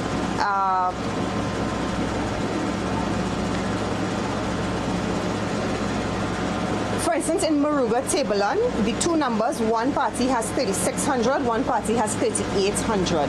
So we can't make any declaration on that. But as I said, it's very early still. Our numbers are coming in. We are also monitoring the EBC site to compare with the numbers that are coming in from our respective agents. But at 10 o'clock, the leadership of the party will address all of you. Yes? Okay? Thank you all so very, very much. All right, that's Laurel Lezama just giving a statement to say that a statement is coming. Akash, over to you. Thanks very much, Kijan. So we have some more updates there, and now we can understand a little more why we are not getting information coming out from Balize House. And I'd like to take you all to Faizabad right now. Dave Tanku there of the UNC moving across from that Uruput seat now to Faizabad, swapping places with Dr. Lakram Bodo, and he has a slim advantage here right now in Faizabad, 694 votes to Karen Khan's 425, and there are 38 votes for Naomi Gopi Singh of the Patriotic Front. Let's take a look at another seat in Trinidad here, and this is a big one. This is one that a lot of people were waiting to see here. This is La Hokita Talparo, a very marginal seat, maybe the fifth most marginal coming into this election, one that the UNC targeted early, one that they desperately wanted. They introduced Philip Watts, the selected candidate Philip Watts, who was the constituency chairman for Foster Cummings. So he was actually a PNM, and he came across to the UNC. He knows the area very well. He knows Foster Cummings very well. He knows the constituency and the behavior and culture of the people very well. And he has a lead right now in La Joquita, Talparo, 6,796 votes compared to Foster Cummings, 4,753, and no votes recorded for the NTA and the Patriotic Front. This is definitely one of the big showdowns tonight, La Joquita, Talparo. Let's take a look at maybe a couple more before we go back to Kishan. We have Caroni Central here, David Lee, moving across from that Claxton Bay, formerly Pointe-a-Pierre seat, which is considered a marginal. Kamla Prasad-Bissessar telling her deputy leader, here, take a safe seat. So he's gone to Caroni Central at the expense of Anil Ram, 6,184 votes for David Lee, 966 for Adam Hussein, and 322 for Andrew Hussein.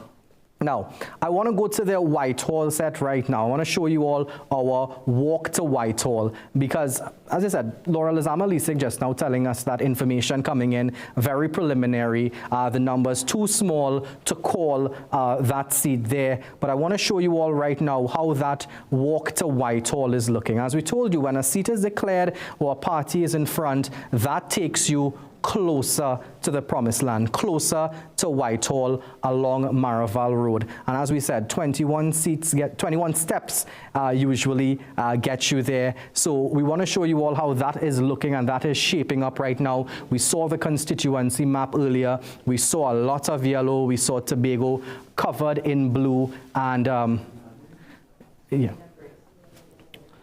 All right, we'll go to Whitehall in a bit. Let's let those numbers come in. Of course, we have the PNM leadership to address us at 10 o'clock. Will it be a concession? We don't know. But let's go back to Kishan in the meanwhile while we build the numbers here for that Whitehall. All right, thanks, Akash. Now, one of the things that we were hearing is this talk about the EBC and the slow counts. We have a lot to discuss about the EBC because the UNC has spent a lot of time railing against them, years, several elections.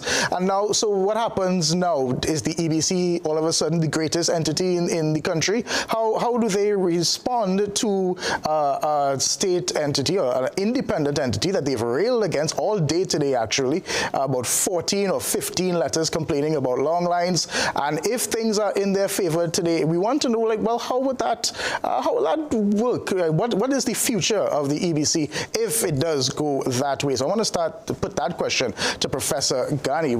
How does the UNC take these numbers in all of the time that they've gone against the EBC? The EBC is the worst. They are big PNM. What happened here tonight if they take this? Well, as the voters, not the EBC. The EBC is simply process. And if there are complaints about process, you speak up. You don't stay silent and take it. But the UNC has gone as far as to call the EBC a PNM. Yes. It's a PNM. Like this, his brother is a this and a that. They went as far as to try to undermine the integrity of the election. What happens from... Well, that was part of the whole idea of having foreign observers. But what the voters do in the privacy of the ballot box and the allegations against the EBC are two completely different things. So it is a straight case. If you lose... regardless of, before the election, if you have complaints, you need to open your mouth and say something. Mm-hmm. Whether the result is different at the end of the day is not a function of the EBC, but a function of the voters. You arguing logic. I arguing what the UNC is saying. We cannot keep arguing logic. You know that is logical. That is how the EBC operates. That is not what the UNC has been saying for the last 10, 15 years. Kijan, I've been paying attention to the UNC thread on the EBC, in part because the Ministry of Foreign and CARICOM Affairs has been serving as the interface in bringing the international observers from the Commonwealth and CARICOM. And Professor Ghani is either being very diplomatic or quite charitable, because it is clear to many of us that the UNC was preparing a sort of contingency. This time it was quite systematic across the board, where you would have these complaints and a general rhetoric that there's something wrong with our EBC. I don't think you'll hear much of that from them Of course given the results that they've been sharing. But the fact of the matter is the EBC has stood tall and has acted from all independent accounts quite well throughout our history. So there were even questions about the leadership of the Elections and Boundaries Well, you see, I have to dispute that because I remember very well. I remember very well 25 years ago, the EBC was regarded as being a problem by the PNM on the grounds that there was voter padding and allegations of voter padding when Mr. Pandey won the 2000 general election. So it's and when the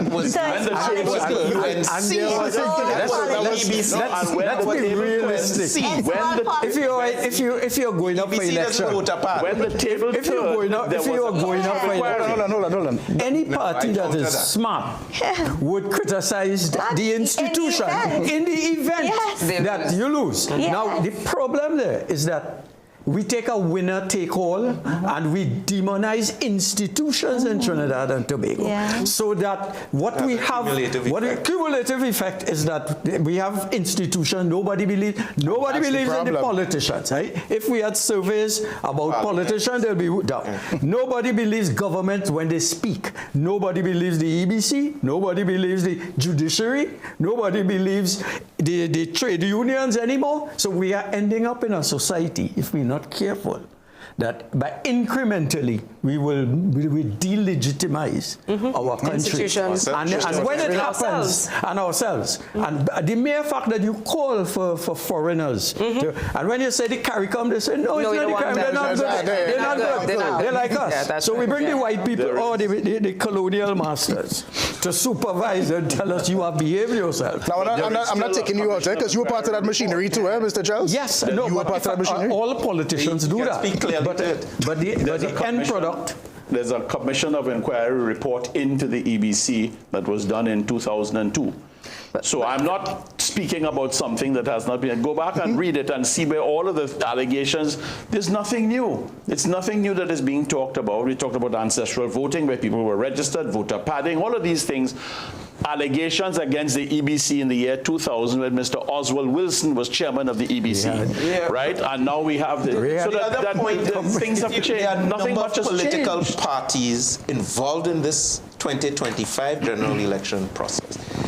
We would be naive not to conclude that from one political party there was a strategy of focus on the integrity of the EBC. Maybe that is what ensured we can. I knew that would be the argument. That's a good point. I knew that would be the argument.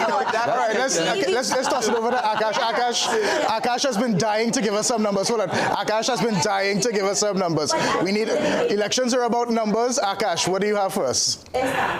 Thank you very much, Kishan. Welcome back to Maraval Road. Now, as I promised you all before, let's look at this walk to Whitehall, the way to Whitehall here. Remember, we said 21 steps get you there. And we have to look at right now how the UNC and the PNM are shaping up. Now, we're seeing 17. Now, remember what Laurel Lezama said when she spoke at the podium just now. The PNM is not getting much figures in right now. They're not getting it in a timely manner right now. So that's why it's looking this way right now. This isn't the overall picture, people. Not at all. So we're seeing the UNC ahead in 17. Some of those constituencies, they have declared victory in. If you're wondering what this one seat is for the PNM, that is San Fernando East. We understand that the PNM has declared victory in San Fernando East. That's Brian Manning winning over Mr. Ali Bokas of the UNC. So 17-1, again, don't take it for gospel. This is the information that's coming in right now.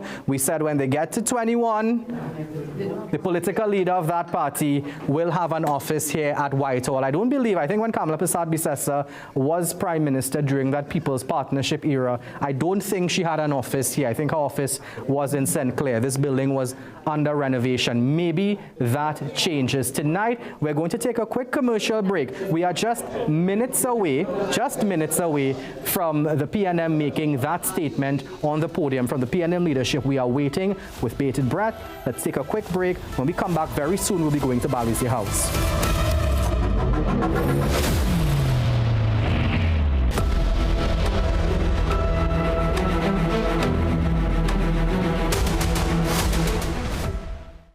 We have over 30 fatty acids in Omega XL.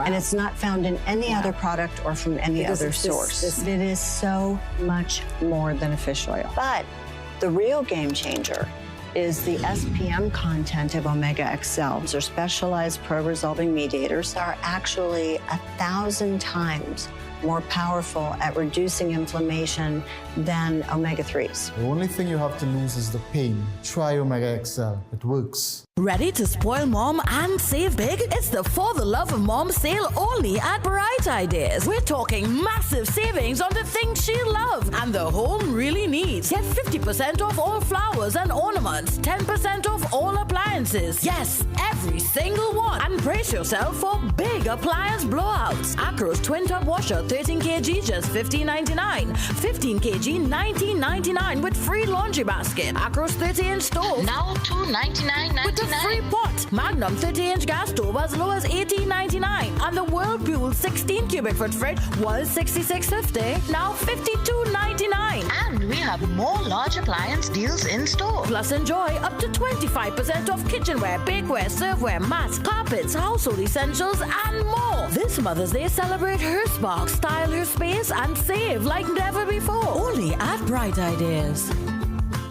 Do you also find putting on shoes awkward? Do it like me. Put them on easily without using your hands. It's like an invisible shoehorn helping you step right into the shoe. You don't even have to bend down. Just slide your foot in and you're done. Try it. Skechers Slip. Hands free.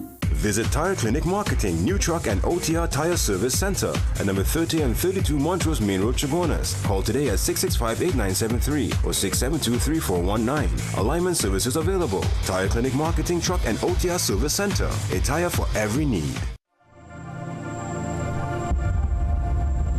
Life is full of beautiful moments.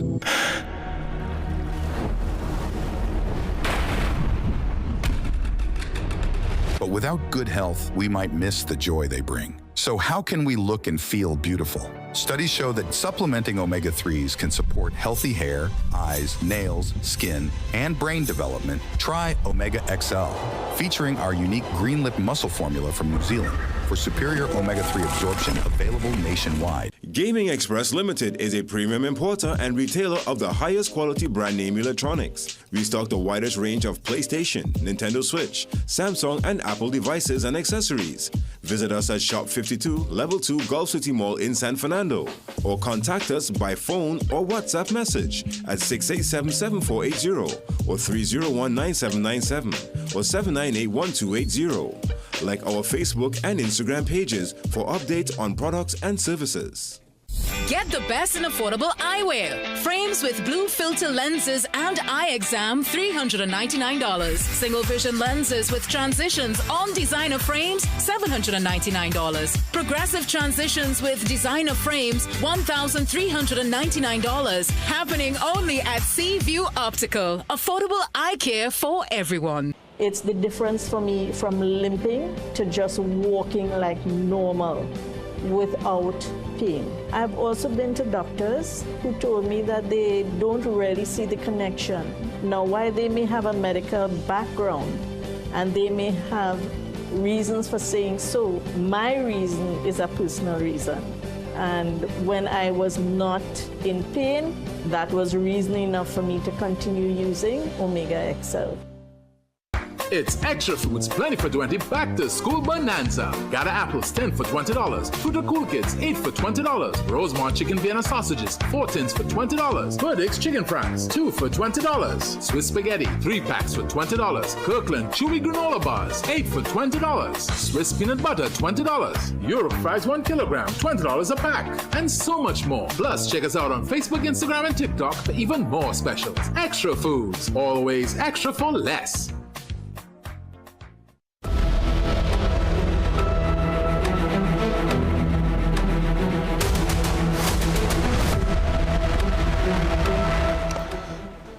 All right, welcome back to CNC3's coverage of election night. It's about a minute to 10 o'clock. We were promised another statement from the PNM at 10 o'clock. We're still standing by for that. I think if we remember 2020 election, by 10 o'clock, Dr. Rowley had stepped out and pretty much declared victory for the PNM. Don't think we're going to see that tonight. We're also standing by for a live with Saddam Hussein, who wants to, I think, declare his seat, is what we understand as well. So that's the Barataria San Juan seat.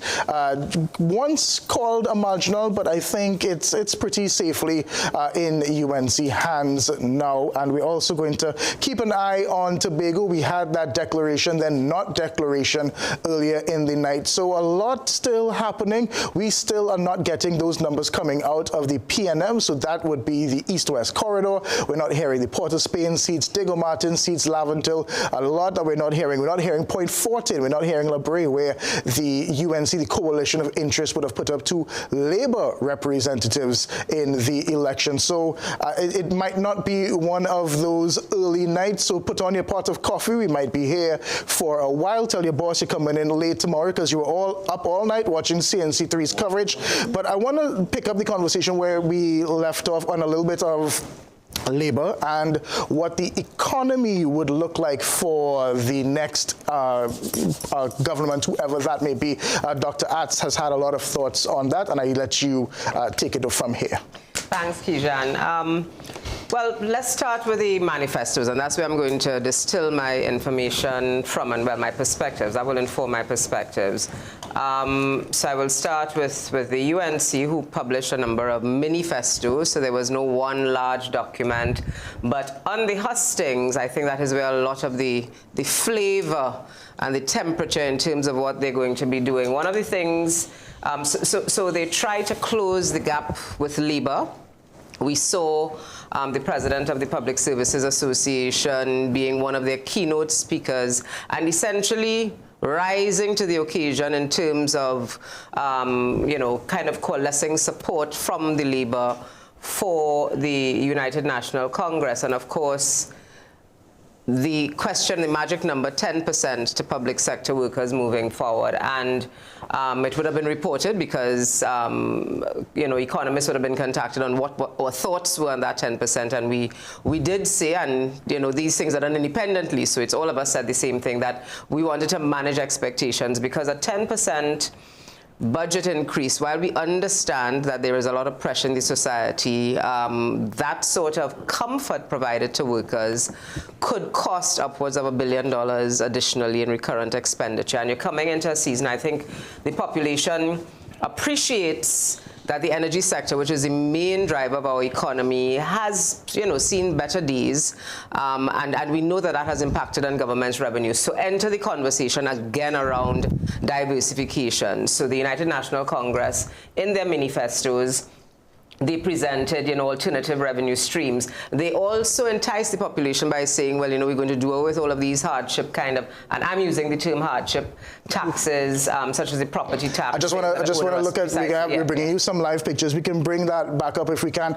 These are some pictures coming out of UNC headquarters in Mulchan, Sichan Raid. And just for like a brief second, we would have seen numbers that they are putting up there for La Hoqueta Talparo, which seems that Foster Cummings does not have that lead. That's the numbers. Yeah. We're looking like over nearly 2,000 lost.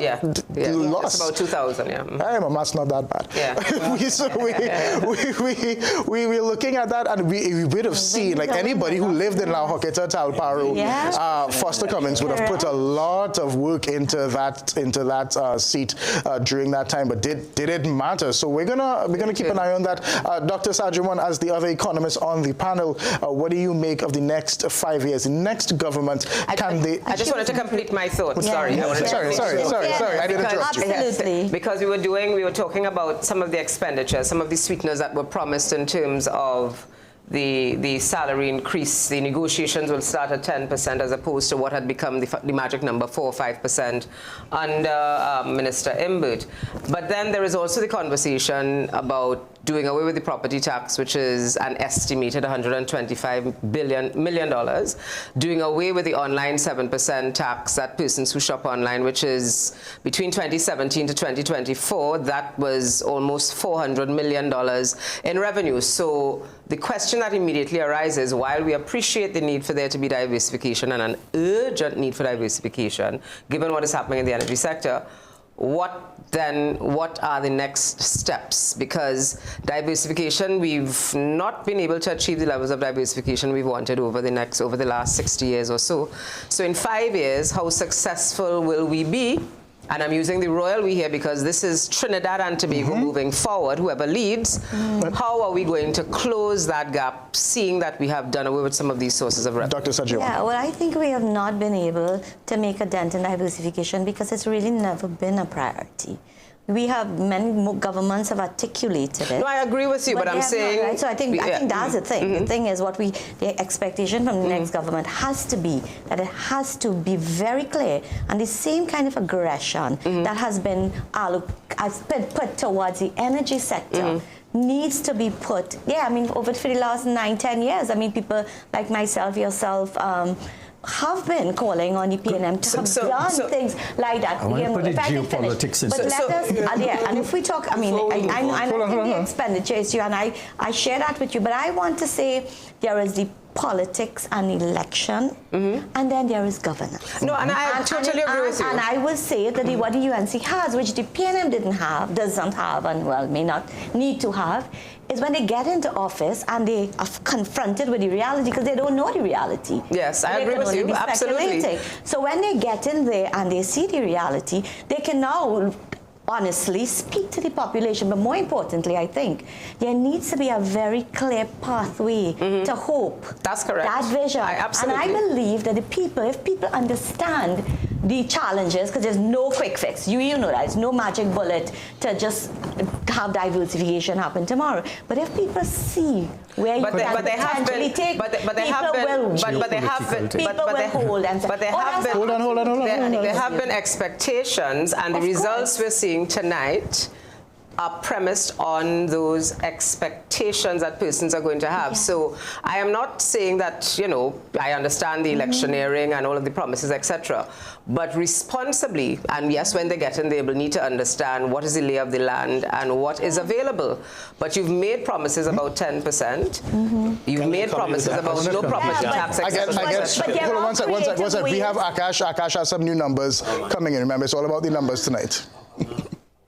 Yeah, let's talk about 7 seats. Let's start with one in Tobago, the Tobago West seat. We see Shamfa Kudjo-Lewis there, the incumbent, 2,068 votes. On this side, Joel Sampson of the TPP, 2,543 votes right now. He has a margin of around 500 votes right now over the incumbent, Shamfa Kudjo-Lewis. And I want to remind you all, it's a seat that the PNM actually won by about 4,000 votes in 2020. There, let's just take a quick look at the PDP. Curtis Douglas, who is also the president of the All Tobago Fisherfolk Association, getting 81 votes there. We saw the TPP give us a bit of a setup just now. We heard that they were about to declare, and then they were hopeful that they will declare. Right now, I think it's still anyone's game there in Tobago West. Just 4,742 votes accounted for there. Let's go over now to Trinidad, and we're going to look at least 6 seats in Trinidad here. A lot of people looking forward to updates from Tunapuna right now. Roger Alexander, the challenger from the UNC versus the incumbent Esmond Ford. Roger Alexander still maintaining a lead. He's been maintaining a lead for the entire night. 6,698 votes, 5,762 for Esmond Ford. 307 for Patriotic Front, Alexei Henry, 115 Savita Pierre for the NTA, and LaShawn Gopi of the Trinidad Humanity Campaign, the THC, getting 25 votes there. So Roger Alexander still leading in Tunapuna. This seat is considered marginal and still very marginal right now. You'll be a fool to declare this seat for any particular party right now. Let's take a look at another seat here in Trinidad, and we are going to San Fernando East. We understand that the PNM has declared declared victory in San Fernando East. Now, you're probably looking at that and you're saying that margin is a bit too close, but that, really lets you know when they say every vote counts. I guess you could look at this and see that. Brian Manning, the incumbent, 4,962. John Michael Ali Bokas, a councillor for the UNC in San Fernando, challenging him, just short 4,404. And we told you, as we understand, the PNM is declaring this seat that they've retained, San Fernando East. Let's continue to look at the 39 constituencies in Trinidad. Saddam Hussein, we understand Saddam Hussein has declared victory in Barataria San Juan, 7,122. He may very well have extended the margin. We went into this election with Barataria San Juan being the second most marginal seat as it related to 2020 figures, 2025 onwards. And Kijan said it just now. The UNC has won Barataria San Juan so many consecutive times now. It's moving from a marginal to almost a safe seat. We'll say not really a safe seat, but at least a UNC seat now. It's getting less and less marginal. Let's continue to look at the constituencies in Trinidad.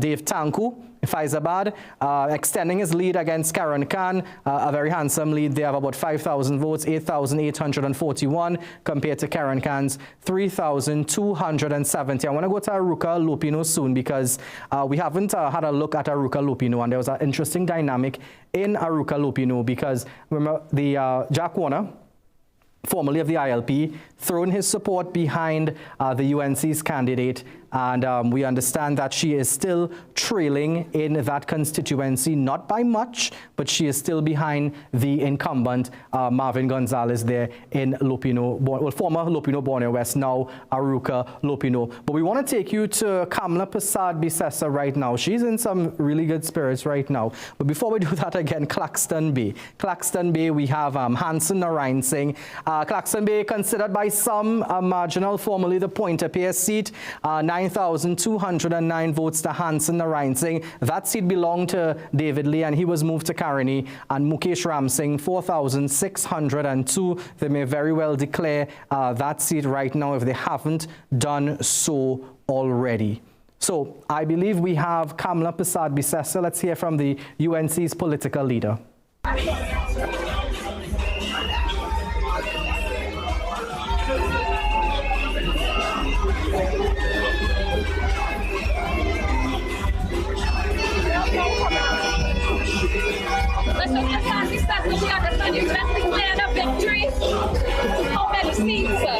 I can't say how many, but I know it's a victory. We have retained our 19 seats, and we are picking up 2 or 3 other marginals. So we've kept our 19, and we've gained 2 or 3 more, and Tobago has gone clear as well for Far East Party. What do you plan to say to your supporters? We must thank them with all God's grace and blessings to them. When UNC wins, everybody wins. We will work to improve the quality of life of everyone in our land. Say thank you, Lord. We thank God. Thank God. And the supporters. What would you like to do now? I'm going up to headquarters. I'm going to party headquarters. Now, Kijan, again, we've covered a lot of elections. This is symbolic here. Traditionally, Kamla Prasad-Bissessar does not leave Siparia that early to go to UNC headquarters. That's right. Unless she is very positive that tonight the UNC will win this election. Listen, some inside baseball, the reason why we put somebody in Siparia was because for a few times we've been left wanting, waiting in UNC headquarters for her there. So, and as Dr. James would have just said, she seems very happy. Dr. James, I give you the next word. Yeah, she's definitely happy. And she has not won elections in how many cycles, Dr. Ghani? It's been a while since she has won. General election. General election. Well, you see, if you measure it in terms of seats, yes, but the last local government election, yes, apart from that, had some indications. Correct. Where the UNC contested 31 less seats in local government and got more votes than the PNM. Right. Which was very significant, but it's not something that was given much frontline treatment. But in terms of general elections, she lost 2015 and she lost 2020. Indeed. You have a question? Dr. Brown. I want to go back a little bit to Dr. Atz and the discussion on the campaign promises and the implications for the immediate future of Trinidad and Tobago.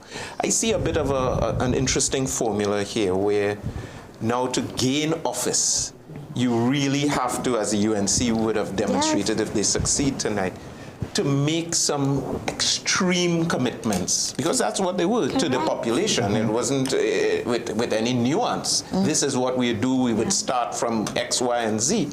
And then that presents a very difficult formula for governance. I don't quite adopt the position of my immediate neighbor here, where they can go into office and say, well, we didn't know the situation was this bad, because the fundamentals of the economy are there for all of us to see. So I don't think that would be a good excuse to back down from these promises. And doesn't augur well for government. I know that I'm not Let him finish. Let him finish. So again, all of this, Dr. Sadro, let him finish. all of this I want to make a with point. the proviso that the trend is pointing in a particular direction. But Kijan, I do want to go back, because you heard what Mrs. Prasad-Bissessar said just now. She's again echoing what I have detected as the consistent theme for the UNC in this particular campaign, which is, we care for you, we will take care of you. That was the PNM's theme some years ago. We love you, so we take good care of you. Yeah, right. Remember that. We all remember that song. There's been a bit of an evolution where we have the wherewithal and the capacity to fight and negotiate, and we understand that the Prime Minister and political leader of the PNM are on the podium at Balisay House. We're going to take you there now.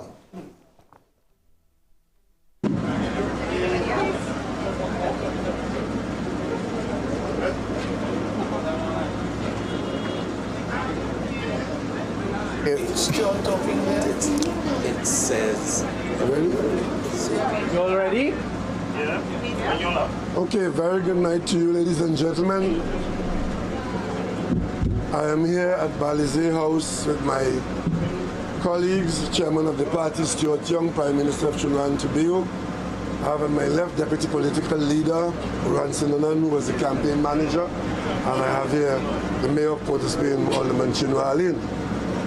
Tonight is not a good night for the PNM, but it might be a good night for Trinidad and Tobago.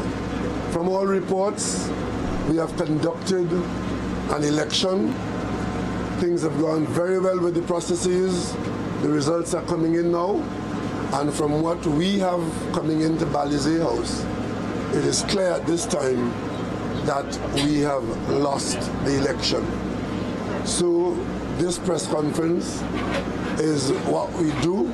We've done it before, conceding defeat on election night, but tomorrow is a new day. We've had to concede on the night of December 1986. We conceded in 1995, and we conceded in 2010. So this 70-year-old party, sometimes you win, sometimes you don't win. Tonight is one of those nights where, surprisingly, we have not done very well in the general election. But as we know how to do it, from tomorrow, the PNM will begin to prepare itself for the next call within the next 60 months. We wish all the winners well, because our country is now in their hands. From the reports that we have in our hand, it appears as though if the trends hold, the PNM will end up with an opposition in the order of 10 or 12 seats. But we've come back from 1 seat, we've come back from 3 seats, so 10 or 12 seats don't count us out. We will continue to remain faithful to our cause, which is to the interest and the service of the people of Trinidad and Tobago.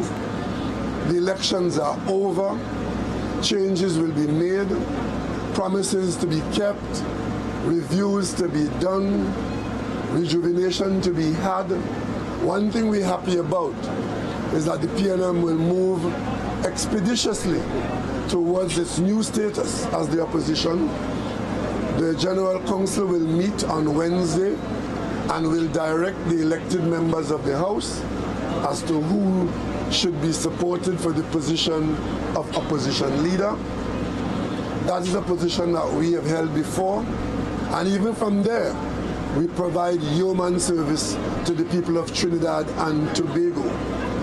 I, as political leader, Prime Minister of recent vintage, but I still remain political leader, I did at an earlier time say to you, the media, that I've met with the general leadership of the party and indicate to them that I would not want to continue beyond the end of this year as political leader, and would, at their advice, vacate the post as soon as they would like me to, so as to facilitate the requisite convention. We will do that and will conduct our party business with dispatch, with honor, and with gusto in the coming weeks and months. So tonight, I simply want to say that we have kept the faith, we've run the course, and we still have some more running to do. If you have any questions to any of the three of us, we will take a few questions now, and we will go off to our new status. Yes, Joel? Speak loudly because we got a generator there.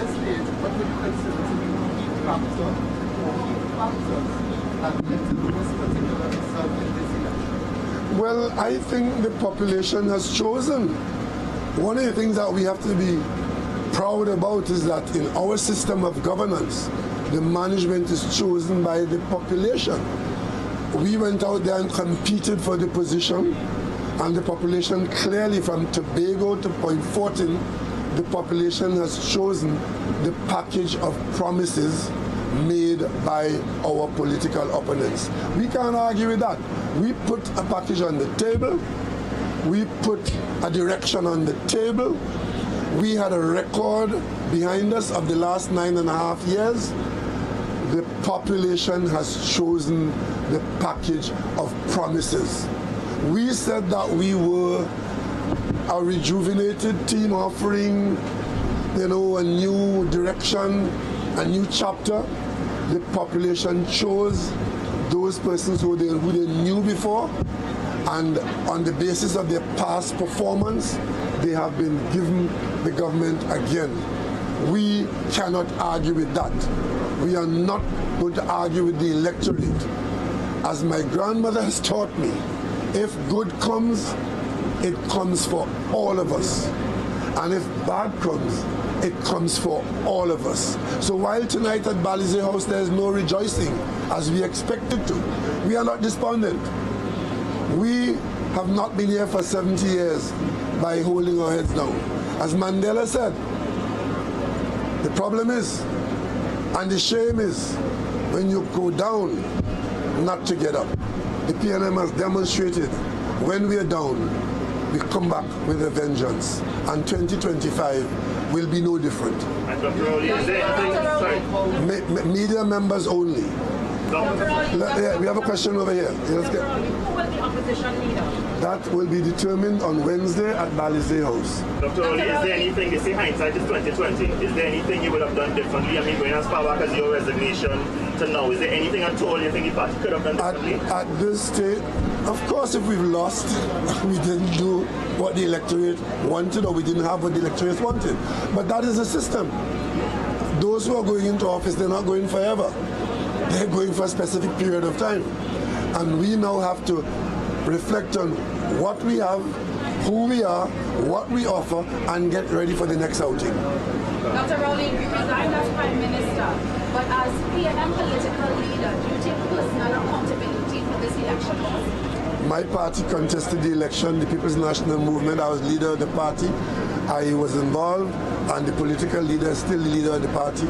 And if you want to put all the blame on my shoulder, we're not in the blaming business here. We are in the rebuilding business. Do you think the way in which if you have changed the Prime Ministership from yourself to Mr. Young in any way was a factor in terms of voters, especially members of your party? Well, if you looked at what happened in Tunapuna on Saturday, you would have seen the PNM membership in their thousands supporting the position. The electorate is not the PNM membership. The electorate is much larger than the PNM membership. The turnout has not been a very high one. But of course, there are issues. Each person who votes have a reason. And I don't think there are very many votes cast based on the fact that I resigned. Because the resignation became history. We're looking forward. The PNM spoke about the future. The electorate was offered a package from the past. And we are now expecting that delivery starting from tomorrow. Prime Minister, how do you feel in not having the ability to carry on some of the works that you have had in the office? Thank you very much for that question. The answer is obviously a bit disappointed. We have put forward what I believe was a very good proposal to the population. As I said only this morning, I believe we ran a very good campaign and a good fight, and we had quite a robust plan for the future. But the population has spoken, the electorate has spoken tonight, and we look forward to tomorrow morning. And the PNM is a strong party. We don't get here after 70 years, and from tomorrow morning, that's it. We're back, we rebuild. We will encourage all the young people to come forth. We have our experienced leaders with us still, and I can tell you something, from tomorrow morning you will see a strong PNM back on the road, back servicing the population of Trinidad and Tobago. And I certainly look forward to playing a part in that and a leadership role in that. Mr. Young, there's a perception that once the government's changed, that the next party that comes in is a clean sweep and they just get rid of everything. Of the things that you would have accomplished during your time in Parliament, what do you think is the one thing that UNC, if you have to tell them, well, we don't touch that? What is the one thing you would tell them not to touch? The population will judge UNC. I don't think a lot of what we achieved, especially in the energy sector, and the population and those who've elected them today would see in the next few months, next couple of years, whether they are able to deliver it. But only time will tell. Mr. Young, what do you have to say to your supporters here tonight who are leaving very disappointed? Disappointment is part of life. Don't be despondent. You still have a young person, not only young in name, and a person continues to be more than willing, ready and able to continue fighting for Trinidad and Tobago. I have won my seat, so I will still be there in Parliament, and believe you me, Trinidad and Tobago, despite tonight, I will fight for Trinidad and Tobago, and this party will fight for Trinidad and Tobago. And we will hold the UNC and that coalition of self-interest to the coals, and that is the new job. And you could rest assured, with every living breath in my body, I will carry out that fight for Trinidad and Tobago and the party. Those results are still coming in, but as the political leader says, we expect about between 10 and 13 seats at this time. What major seats you lost, Mr. Young? What's that, sorry? What major seats you lost? I don't think there's any such thing as a major seat. I don't think we've lost any PNM stronghold seat, but let's wait for the results to come in.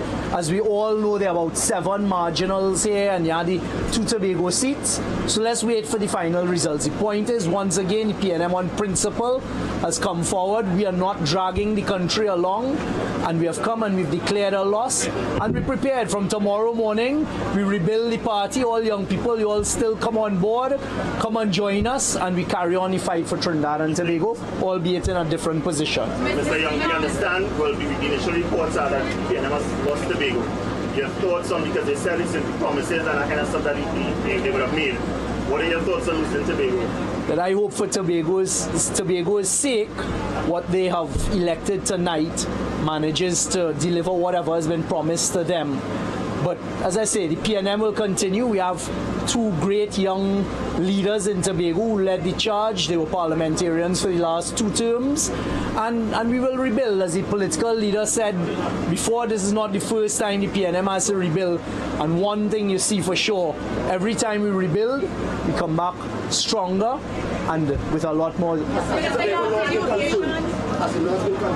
We have declared it. Minister Young, do you think that you bit off more than you could chew by accepting the task that former Prime Minister would have given to you? Absolutely not. I am not the type. I was not forced into anything. I put myself forward. I offered myself for leadership amongst my parliamentary caucus. I was given that responsibility, and anytime I'm given responsibility, whatever it is, I will always give my all and give my best. So no, not at all. Dr. Rowley, do you think you chose the wrong person to succeed you? I didn't choose Mr. Young. The circumstances did. In my view, I only have one vote. And I had the experience of office, and I guided my party to a position, and he had the majority support in that position.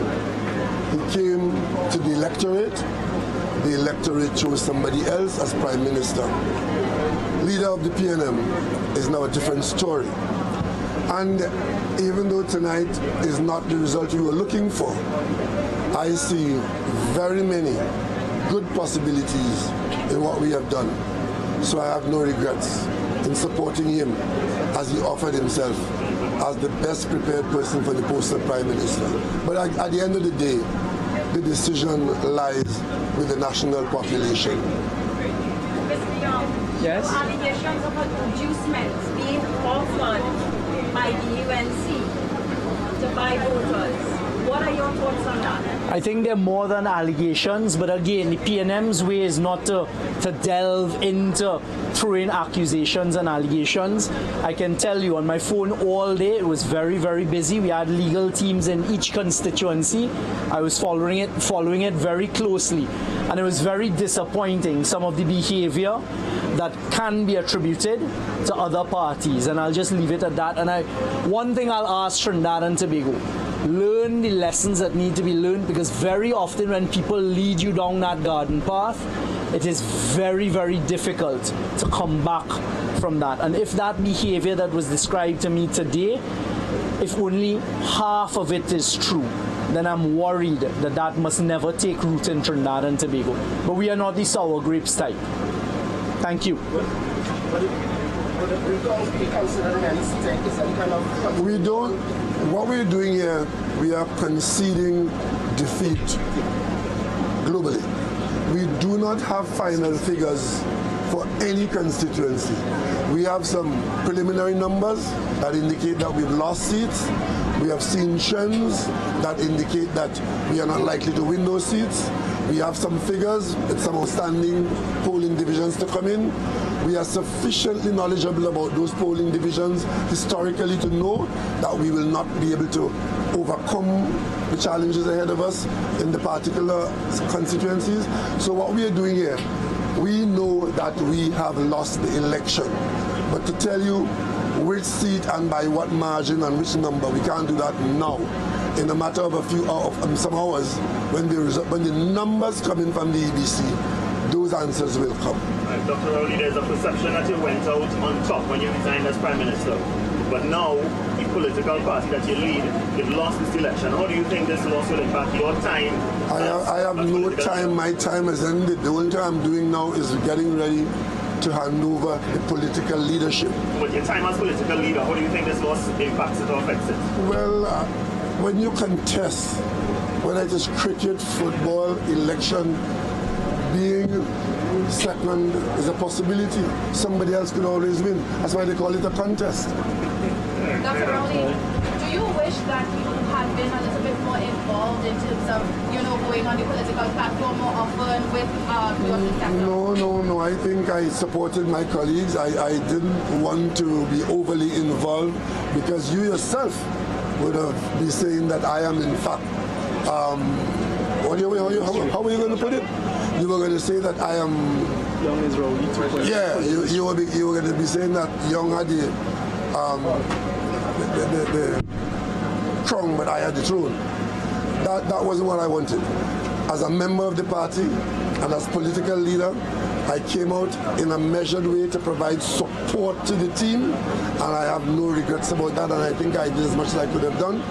And I didn't want to do any more because, frankly, I took myself out of the arena by resigning as Prime Minister and by indicating that I'm leaving as political leader.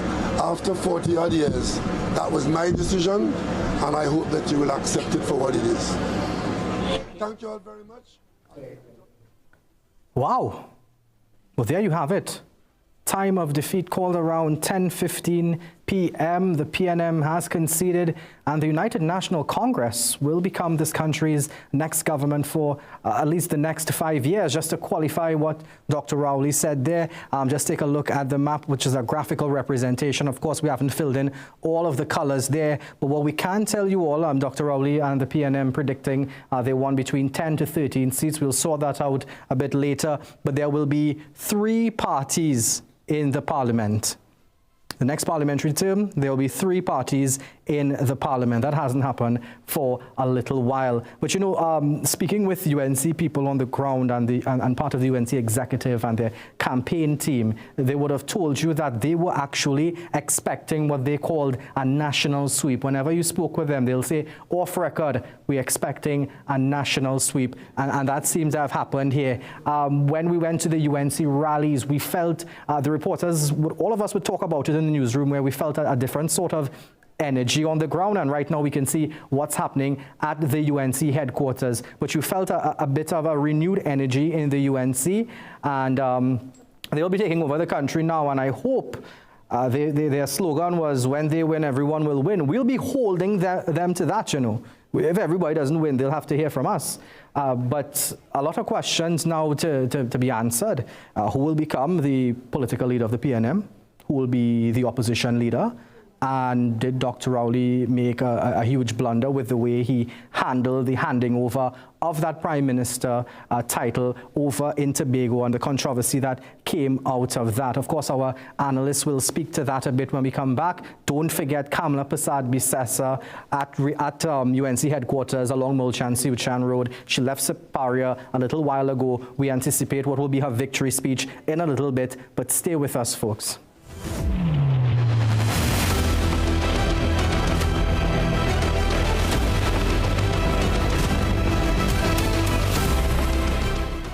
Ready to spoil mom and save big? It's the For the Love of Mom sale only at Bright Ideas. We're talking massive savings on the things she loves and the home really needs. Get 50% off all flowers and ornaments, 10% off all appliances. Yes, every single one. And brace yourself for big appliance blowouts. Acros Twin Tub Washer 13 kg just $15.99. 15 kg $19.99 with free laundry basket. Acros 30-inch stove now $299.99 with the free pot. Magnum 30-inch gas stove as low as $18.99. And the Whirlpool 16 cubic foot fridge was $66.50, now $52.99. And we have more large appliance deals in store. Plus enjoy up to 25% off kitchenware, bakeware, serveware, mats, carpets, household essentials, and more. This Mother's Day, celebrate her spark, style her space, and save like never before. Only at Bright Ideas.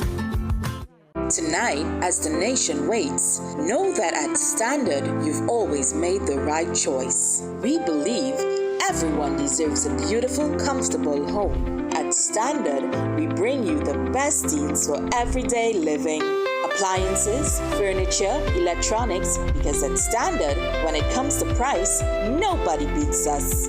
Make the winning choice for your home. Shop in store or online at standardtt.com. We have over 30 fatty acids in Omega XL. Wow. And it's not found in any other product or from any other source. It is so much more than a fish oil. But the real game changer is the SPM content of Omega XL. Their specialized pro-resolving mediators are actually 1,000 times more powerful at reducing inflammation than omega-3s. The only thing you have to lose is the pain. Try Omega XL. It works. Get ready for an unforgettable night of music, memories, and magic. Mom and Me, the concert. Powerhouse Nishad M in a dynamic concert presentation. Straight out of India's singing superstar Season 3, Shubh Sutradhar in a soul-stirring live performance. Hello Trinidad and Tobago, this is Shubh Sutradhar, and I'm really excited to perform for the very first time on May 3rd at Center of Excellence. Come out and experience a concert of a lifetime. Together with a sensational local cast, Saturday, May 3rd at the Center of Excellence. Mom and Me, the premium Mother's Day experience is back.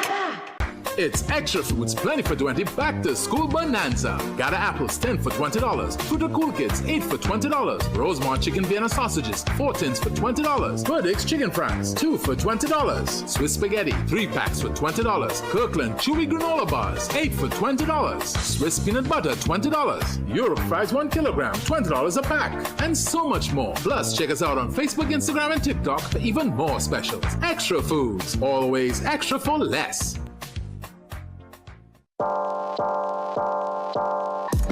Welcome to Holiday Inn Express and Suites.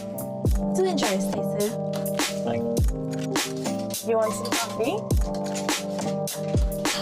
Can I have a bit? Perfect then. That's exactly what we need. Hi, the pool is this way. Whatever you're here for, we're here for you.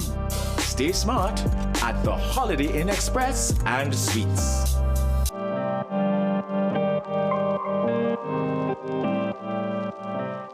When you get a pain, if you go up on the roof and jump on anything, it will start to do it. You see that spine pain, when that sciatica starts to go down behind your leg, I don't want nobody to experience that. But Omega XL is a boss. It helped me a lot. When you're getting younger, as they just say, you always have some old pain, some elbow, somewhere hurting you. This is the old knee and them start to make me feel like I'm in 70s. Take Omega XL. It works. Chronic inflammation is the root cause of most of the diseases and the pain we experience. Omega XL reduces inflammation. Get the best in affordable eyewear. Frames with blue filter lenses and eye exam, $399. Single vision lenses with transitions on designer frames, $799. Progressive transitions with designer frames, $1,399. Happening only at Seaview Optical. Affordable eye care for everyone. Ready to spoil mom and save big? It's the For the Love of Mom sale only at Bright Ideas. We're talking massive savings on the things she loves and the home really needs. Get 50% off all flowers and ornaments, 10% off all appliances. Yes, every single one. And brace yourself for big appliance blowouts. Acro's twin tub washer, 13 kg, just $15.99. 15 kg, $19.99 with free laundry basket. Acro's 30-inch stove, now $299.99 with a free pot. Magnum 30-inch gas stove as low as $18.99. And the Whirlpool 16 cubic foot fridge was $66.50. Now $52.99. And we have more large appliance deals in store. Plus enjoy up to 25% off kitchenware, bakeware, serveware, mats, carpets, household essentials, and more. This Mother's Day, celebrate her spark, style her space, and save like never before. Only at Bright Ideas. It's Extra Foods Plenty for 20 Back to School Bonanza. Gather apples 10 for $20. Fruit Cool Kids 8 for $20. Rosemont Chicken Vienna Sausages 4 tins for $20. Burdick's Chicken Franks 2 for $20. Swiss Spaghetti 3 packs for $20. Kirkland Chewy Granola Bars 8 for $20. Swiss Peanut Butter $20. Europe Fries 1 kilogram $20 a pack. And so much more. Plus, check us out on Facebook, Instagram, and TikTok for even more specials. Extra Foods. Always extra for less. Tonight, as the nation waits, know that at Standard, you've always made the right choice. We believe everyone deserves a beautiful, comfortable home. At Standard, we bring you the best deals for everyday living. Appliances, furniture, electronics, because at Standard, when it comes to price, nobody beats us. Make the winning choice for your home. Shop in store or online at standardtt.com.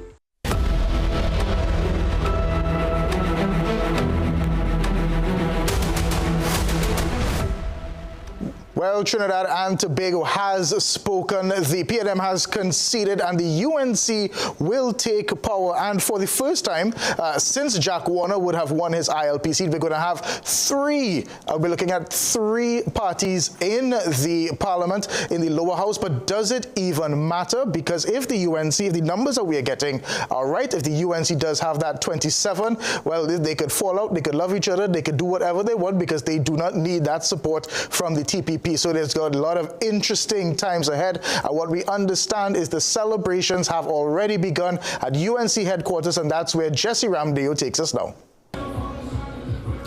After preliminary information from the Elections and Boundaries Commission indicated that the United National Congress was taking a commanding lead across several of the polls, several electoral districts, it is confirmed that the party has won the 2025 general election. The People's National Movement would have conceded. It's a celebratory atmosphere here at the party's headquarters in Chaguanas, and you can just have a look.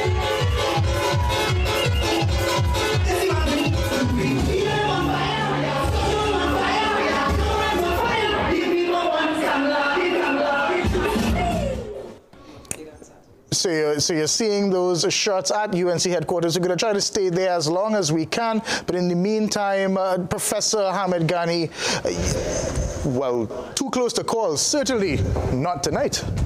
No, well, we got that wrong. The poll that was done was 45% UNC and 30% PNM. And then the split was between the PNM. But not even that. Even in our conversations, even in the conversations that we've been having amongst ourselves during Agenda 41, nobody was able to. But tonight we have that clear. We are now the people who are looking at the Trump and saying, well, there's no way, and we are the ones with the egg on our faces. I don't think so. I don't think so. I took a lot of egg on my face for putting out a fake poll.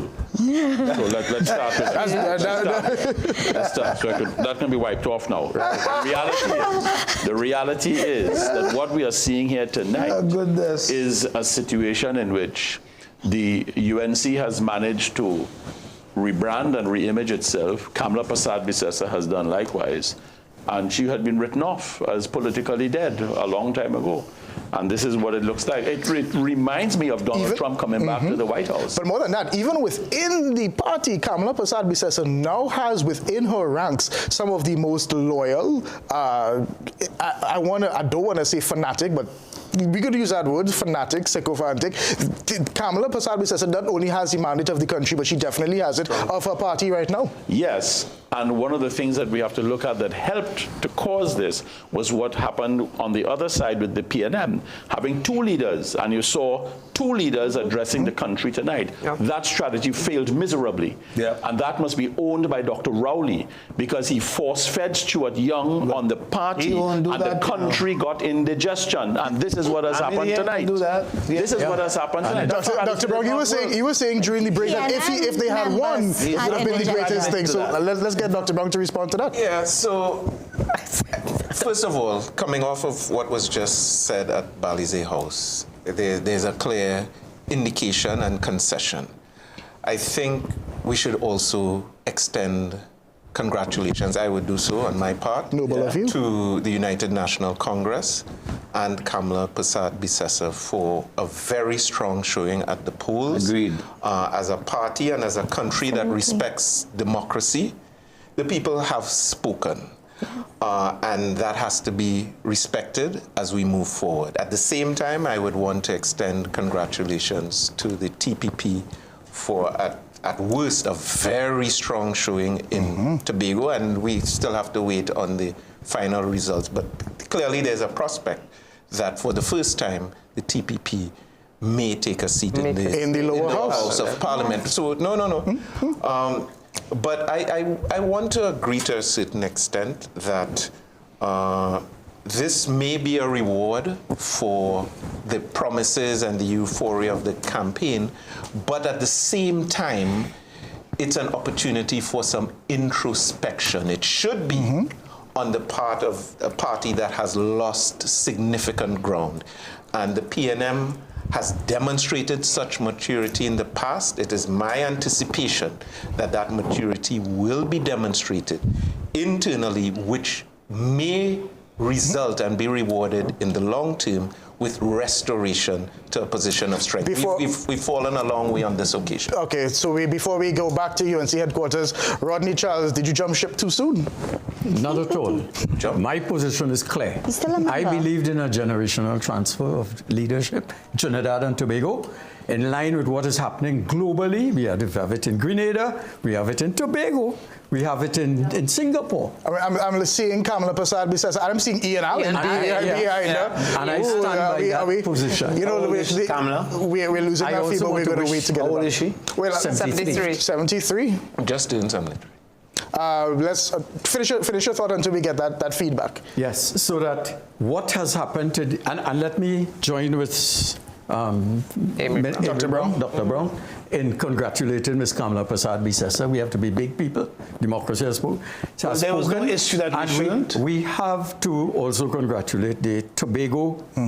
What I am concerned about, deeply concerned about, is given the promises that have been made, what will, when the demands come in, what would be the ability of Trinidad and Tobago to deal frontally, creatively with the demands? And the question comes in the context of geopolitical I believe Prime Minister-elect Kamla Prasad-Bissessar is speaking. Oh, Prakash, come back just in time.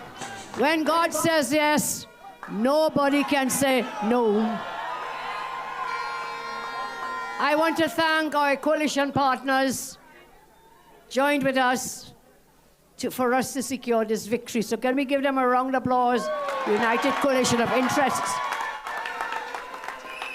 And of course, I thank all of you, rank and file members of the UNC who have stood with me through thick and thin, through light and through darkness. You have carried me on a journey that was filled with love, with determination and resilience. I started off this campaign by saying, you will be the real heroes in this story. And I end this campaign saying the same, you are the real heroes in this story of Trinidad and Tobago. All of you, I cannot single out one or two or three. There have been so many thousands of you working in your zones, working in your sections. Today was really a great display of cooperation and of hard work where everyone stood in their zone and worked.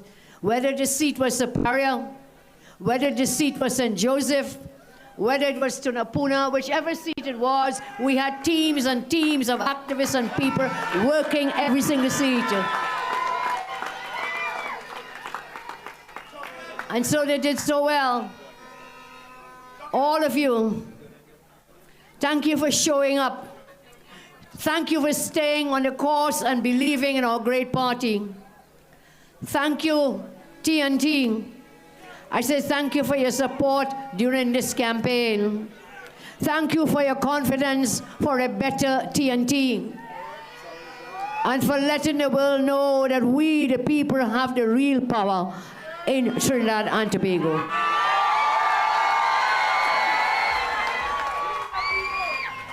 We the people, you are the people, you are the government.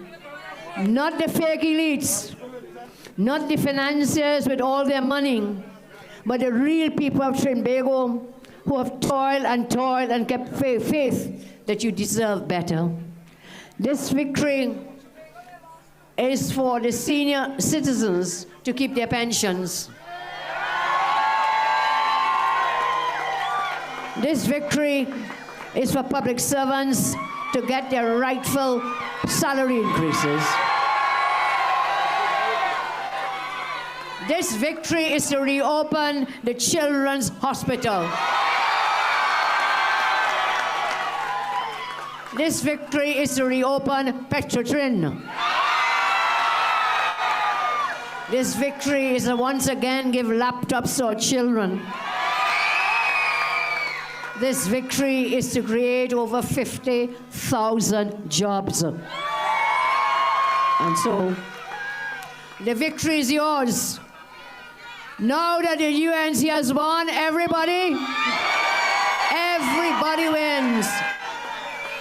We have fought a clean campaign. We have fought a campaign based on policies, plans, and programs. After years we spent listening to you and taking note of your wants, your needs, your hopes, and your desires. It is now that the real work starts. From day one, we'll be focused on delivering on our promises, working to make every citizen's life better, brighter, more prosperous. I give you the assurance tonight that no one will be left behind. No one will be left behind. Because when UNC wins, everybody wins. When UNC wins, Tobago wins. Everybody wins. We will walk into government together. You will now have a Prime Minister who cares. A Prime Minister who loves you. A Prime Minister who will fight so that we all win together. We will work for you. You are the real bosses, and we are here to serve. Serve the people. Serve the people. Serve the people. You have an elected people-centered government for the people, by the people, and with the people. So permit me again to say thank you. Thank you. Let us rejoice and celebrate this day in our history. This has been a tremendous blessing. And once again, I thank you, Trinidad and Tobago.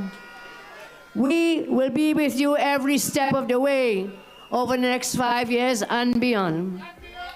And I want to say tonight, and beyond, I want to say tonight to all our candidates who gave everything that they did, every muscle, every sinew they strained and worked so hard. Give it up for all our candidates of the UNC.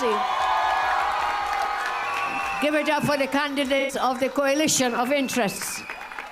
And I say, get ready to win. It is time to win, because now that the UNC did win, everybody wins. I have told you before, I have always told you, you have had leaders before me. You will have leaders after me. But I know you will never, ever have a leader who loves you as much as I do. May the good Lord continue to bless and keep each and every one of you. I thank you. Thank you. God bless. Well, we just heard from Prime Minister-elect Kamla Prasad-Bissessar. The party made a lot of promises on the campaign trail. She reminded us of those promises again on the podium there, and we're here to let the UNC know that if they don't keep every one of those promises, we'll have to do what we have to do here in the media. We have Elizabeth, so remember, I just want to show you all a graphical representation of how things are looking. We haven't been able to shade in the red, and we understand the context behind that and what's happening at Bally's House with the information coming in. But we've seen that Tobago has gone from red to blue, and we have Elizabeth Gonzalez standing by. She's in Tobago, the TPP victorious in Tobago. Let's hear from Elizabeth. I am here at the Scarborough Esplanade where the celebrations are happening tonight. Now supporters have taken to the streets and the large crowds have gathered here where TPP leader Farley Augustine is expected to deliver a victory speech shortly. The atmosphere has shifted after the TPP secured a historic win in its first general election, taking both Tobago East and Tobago West seats. Even here, even at the headquarters earlier, where just a handful of supporters remained, the excitement is now clear as news of the victory spreads. It's a major political shift for Tobago and could have national implications as well. We must remember that. We will continue to monitor the developments and bring you, Chief Secretary, political leader Farley Augustine's address once it begins. Back to you in studio.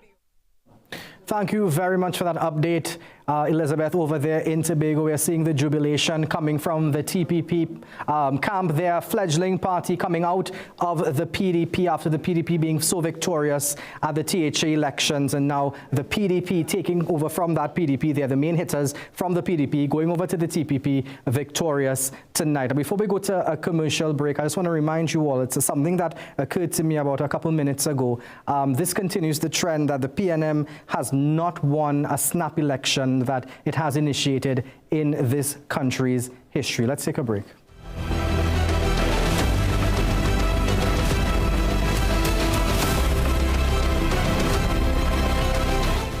Whether you're an athlete, a business professional, or simply someone who values their health, Omega XL can empower you to keep doing what you love. Don't let joint discomfort hold you back. Live long, stay strong with the XL brand. Muscle Russell. That's just not cricket. No sweat, you with CG United. Remember my street dance battle against Seamus O'Leapsy? I went on to win the title of Miss Irish-ish, set to perform at nursing homes around the world. Then this happened. Seamus on you, Seamus. Anyway, I was covered. Let's bounce. Comprehensive motor cover for damage and more. CG United. Good like that.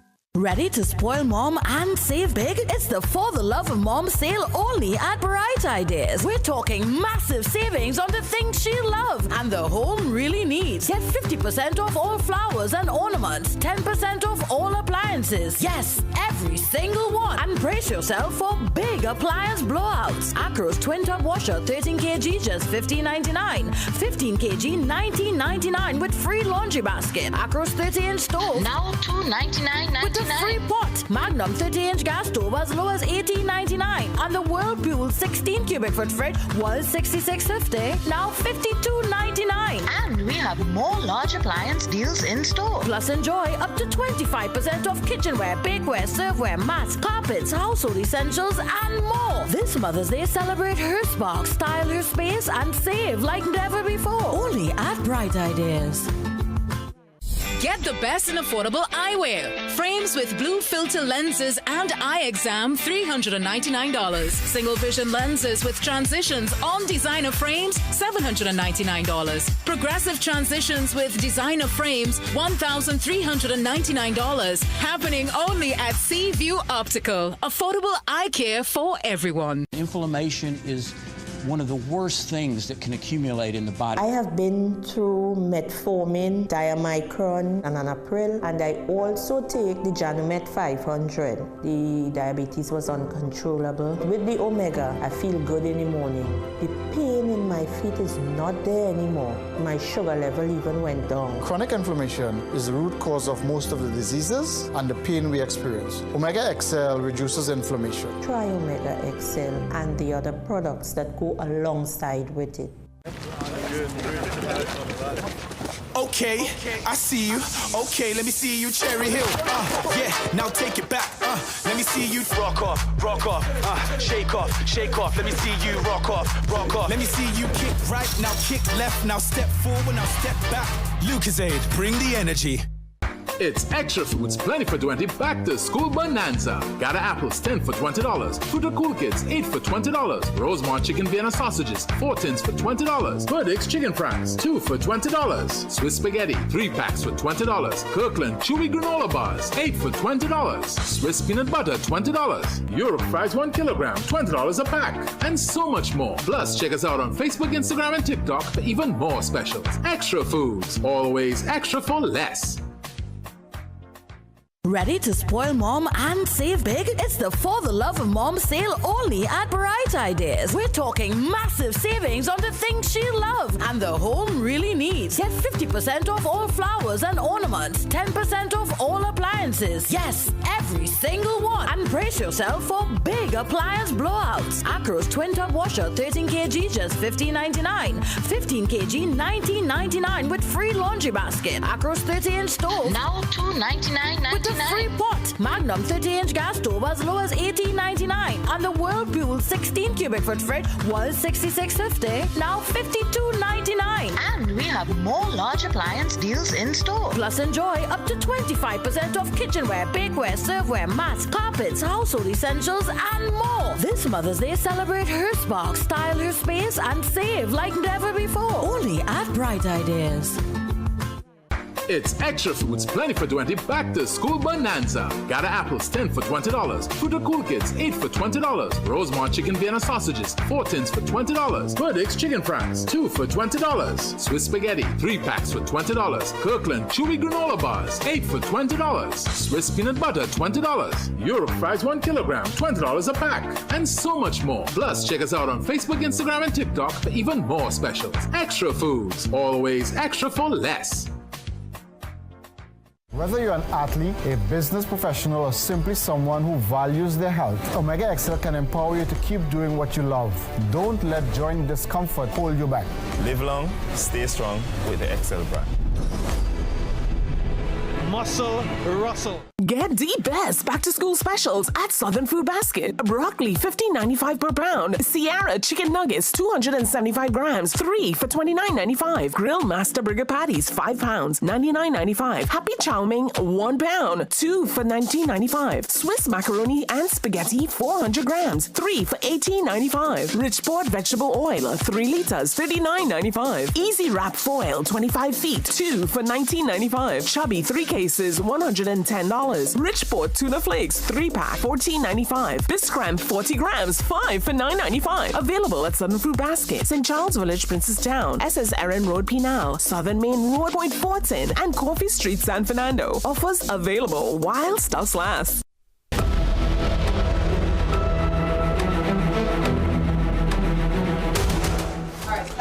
All right, welcome back to Trinidad and Tobago. If you just woke up, what we have is, so far we have a victory speech from Prime Minister-elect Kamla Prasad-Bissessar. She says this is now the time for salary increases, time for the reopening of Petrotrin, time to create 50,000 jobs, and she is saying no one will be left behind. We saw some of that footage of the celebrations at UNC headquarters in Chaguanas, and it's been quite a night. We have been calling it, but we are going to start wrapping up with my panel who, if you think they're fiery when the cameras are rolling, you should hear them during the break. But we're very diplomatically let them get some words in, starting on my right with Dr. Winford James. Vox Populi, Vox Dei.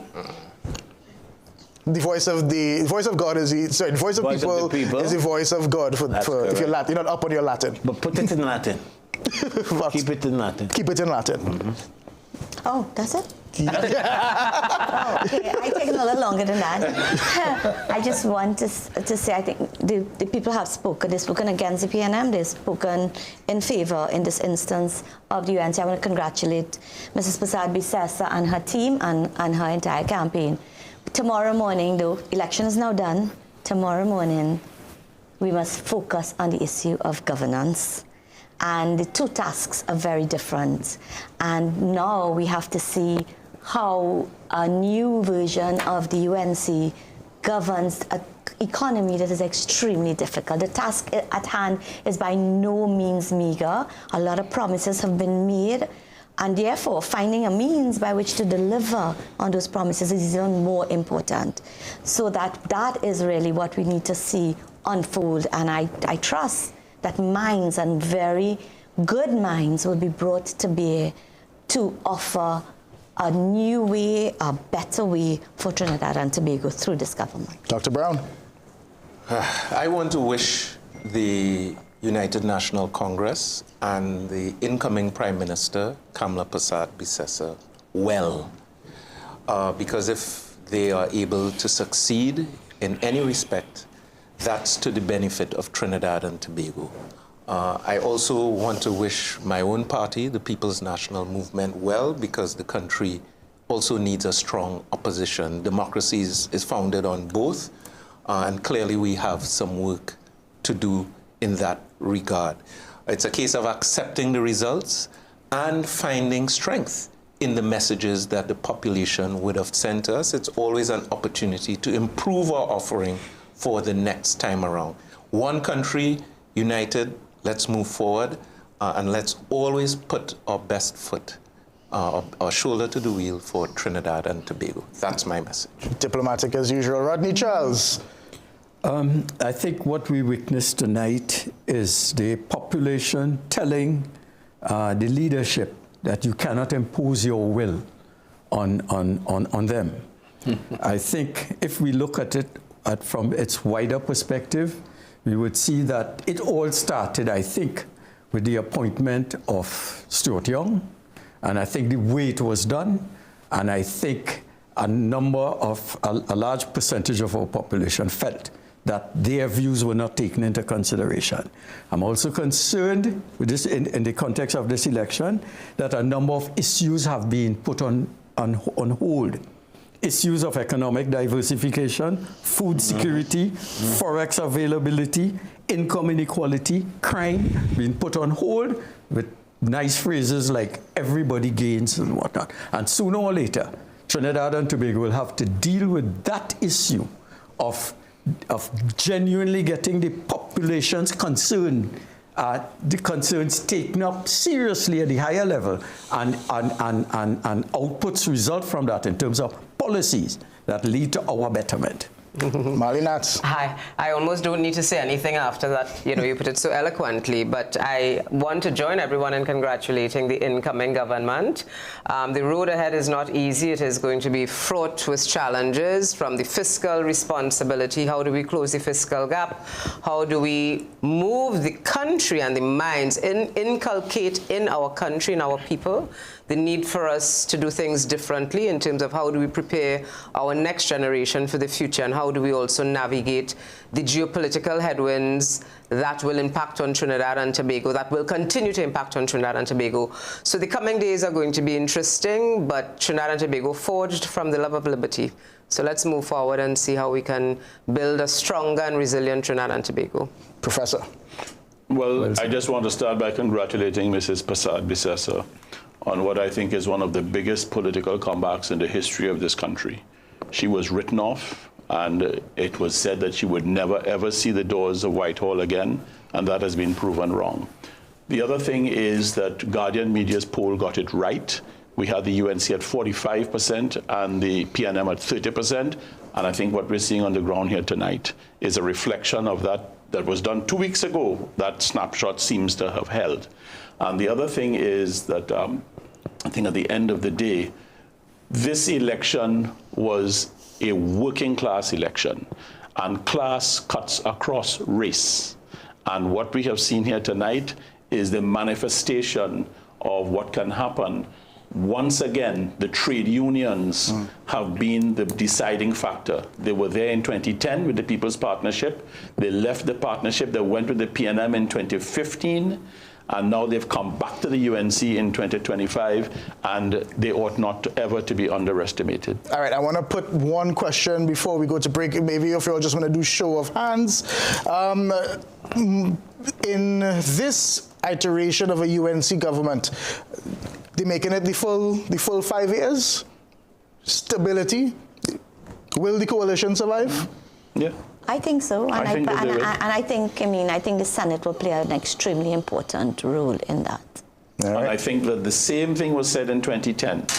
When the People's Partnership came in, they said they wouldn't last a long time. They went for 5 years and 3 months. Well, they went a while. The ability to handle coalitions, she was very adept at handling coalitions. And there's even more of a mandate this time, because you don't have the UNC winning one, the COP winning one. A lot of it is a UNC slate that would have. I was just going to add that. The even interesting if one, thing with this one is that this is her last hurrah.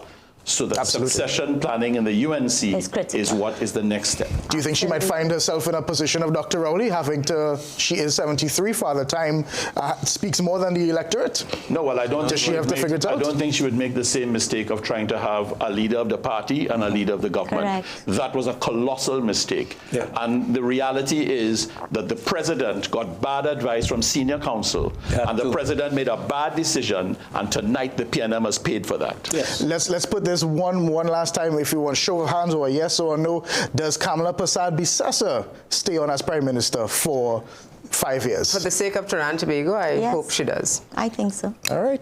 That's where we're going to put a quick pause on it. And all things being equal. Let's put a pause on it. We'll be right back. Akash will come back to wrap the show.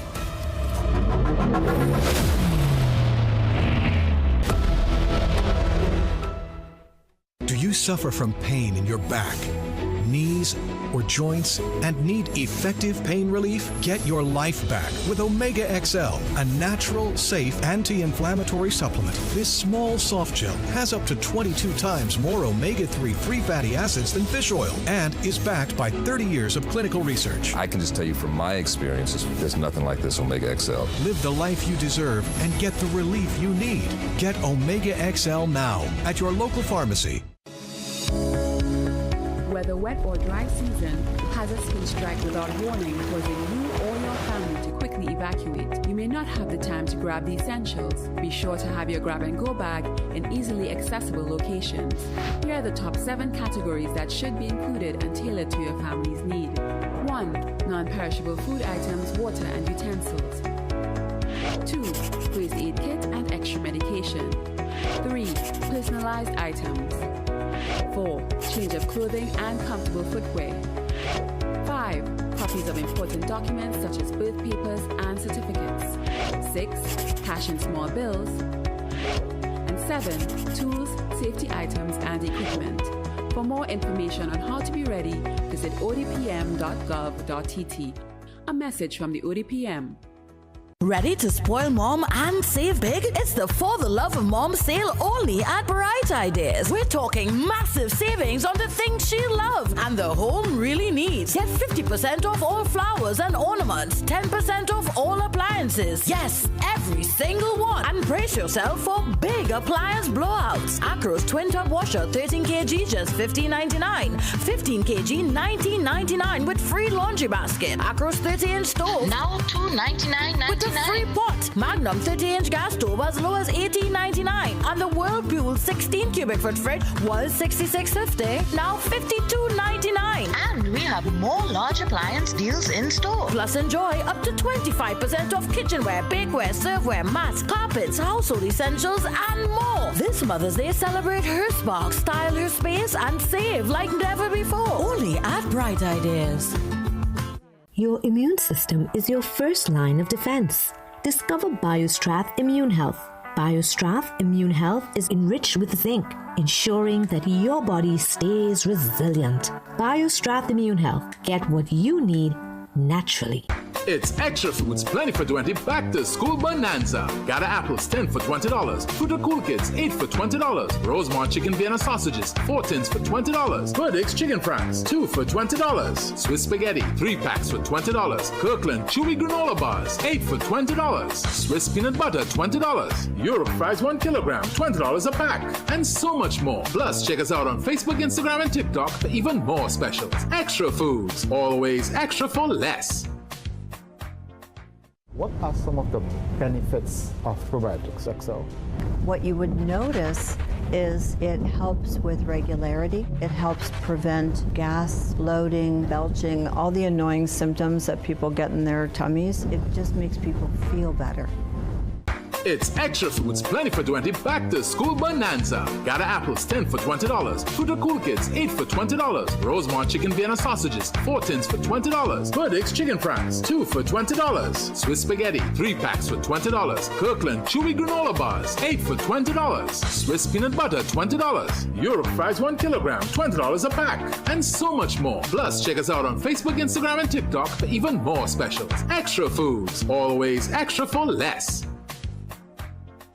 Ready to spoil mom and save big? It's the For the Love of Mom sale only at Bright Ideas. We're talking massive savings on the things she loves and the home really needs. Get 50% off all flowers and ornaments, 10% off all appliances. Yes, every single one. And brace yourself for big appliance blowouts. Acro's twin tub washer, 13 kg, just $15.99. 15 kg, $19.99 with free laundry basket. Acro's 30-inch stove, now $299.99. with a free pot. Magnum 30-inch gas stove as low as $18.99. And the Whirlpool 16 cubic foot fridge was $66.50, now $52.99. And we have more large appliance deals in store. Plus enjoy up to 25% off kitchenware, bakeware, serveware, mats, carpets, household essentials, and more. This Mother's Day, celebrate her spark, style her space, and save like never before. Only at Bright Ideas. Attention all bakers, doubles vendors, and roti makers. Try our high-quality bromate-free, all-purpose, and whole wheat flour. Low price and conveniently packaged in 2 pounds, 2 kg, 10 kg, and 25 kg bags. For wholesale and retail prices, contact Chiclisho Limited at 665-3336 or 480-8715 or visit us at Warrenville, Canoopia. Chiclisho Limited, quality you can trust. Managing diabetes just got easier with Berberine Plus by Aja Nutrition. This powerful, all-natural supplement helps regulate blood sugar levels, giving you better control of your health. Find Berberine Plus at Pennywise and leading pharmacies nationwide. I can't walk. I was suffering so badly with my hand. Was that I had clogged arteries. I got like an angina attack and I ended up in hospital. I could use my hands freely, no pain at whatsoever. I am 73 years old now. So I found that the Omega XL really worked It's wonders on the 12th artery. I'm walking now, I'm cooking, I'm baking, I'm watching. I'm doing everything for myself. And I thank God for Omega. God bless the man that make Omega excel. Try Omega Excel. It works. Ready to spoil mom and save big? It's the For the Love of Mom sale only at Bright Ideas. We're talking massive savings on the things she loves and the home really needs. Get 50% off all flowers and ornaments, 10% off all appliances. Yes, every single one. And brace yourself for big appliance blowouts. Acro's twin tub washer, 13 kg, just $15.99. 15 kg, $19.99 with free laundry basket. Acro's 30-inch stove, now $299.99 with the free pot. Magnum 30-inch gas stove as low as $18.99. And the Whirlpool 16 cubic foot fridge was $66.50, now $52.99. And we have more large appliance deals in store. Plus enjoy up to 25% off kitchenware, bakeware, serveware, mats, carpets, household essentials, and more. This Mother's Day, celebrate her spark, style her space, and save like never before. Only at Bright Ideas. It's extra foods, plenty for 20, back to school bonanza. Gather apples, 10 for $20. Fruit or Cool Kids, 8 for $20. Rosemont chicken Vienna sausages, 4 tins for $20. Burdick's chicken fries, 2 for $20. Swiss spaghetti, 3 packs for $20. Kirkland chewy granola bars, 8 for $20. Swiss peanut butter, $20. Europe fries 1 kilogram, $20 a pack. And so much more. Plus, check us out on Facebook, Instagram, and TikTok for even more specials. Extra foods, always extra for less. We have over 30 fatty acids in Omega XL. Wow. And it's not found in any other product or from any other source. It is so much more than a fish oil. But the real game changer is the SPM content of Omega XL. Their specialized pro-resolving mediators are actually 1,000 times more powerful at reducing inflammation than omega-3s. The only thing you have to lose is the pain. Try Omega XL. It works.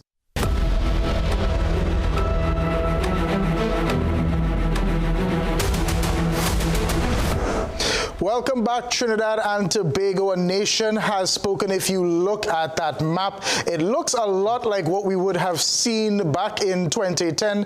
It is essentially 29-12 again, but this time, we have that difference of the TPP, the Tobago People's Party, pulling that upset in Tobago. And we're also looking at one of what we'll call PNM safe seats going across to the UNC. So Akash, what are your thoughts? Well, firstly, I just want to qualify this by saying this is a reported map. These are unconfirmed. We know for sure the UNC has won by quite a margin, whether they have 27 seats, whether they have 25. Remember, the elections don't just finish on election night. I spoke with some people from the San Fernando East constituency, and they are saying they are still waiting for 7 polling divisions, for those results to come in 7 polling divisions. And the last time we looked at the figures there, we saw the UNC's Ali Bokas just marginally behind Brian Manning there. So we'll have to wait for those things. Of course, where the counter is close, you know they have the provision to request a recount. So take this with a grain of salt right now. For sure, we can tell you that the UNC has won by a large margin. It may not at the end of it all remain 25, but for all intents and purposes right now, we know that Tobago has gone from red to complete blue, and the UNC has taken it home. Now, Kijan, we did anticipate that the UNC had a very good chance this time around, just going from the energy on the ground, what we were hearing from people. We did a lot of work on the ground in many constituencies leading up to this, but did you anticipate anything like this? Not that much, but you really did coming down to the end when you looked at the campaigns, when you felt the vibe of the campaign.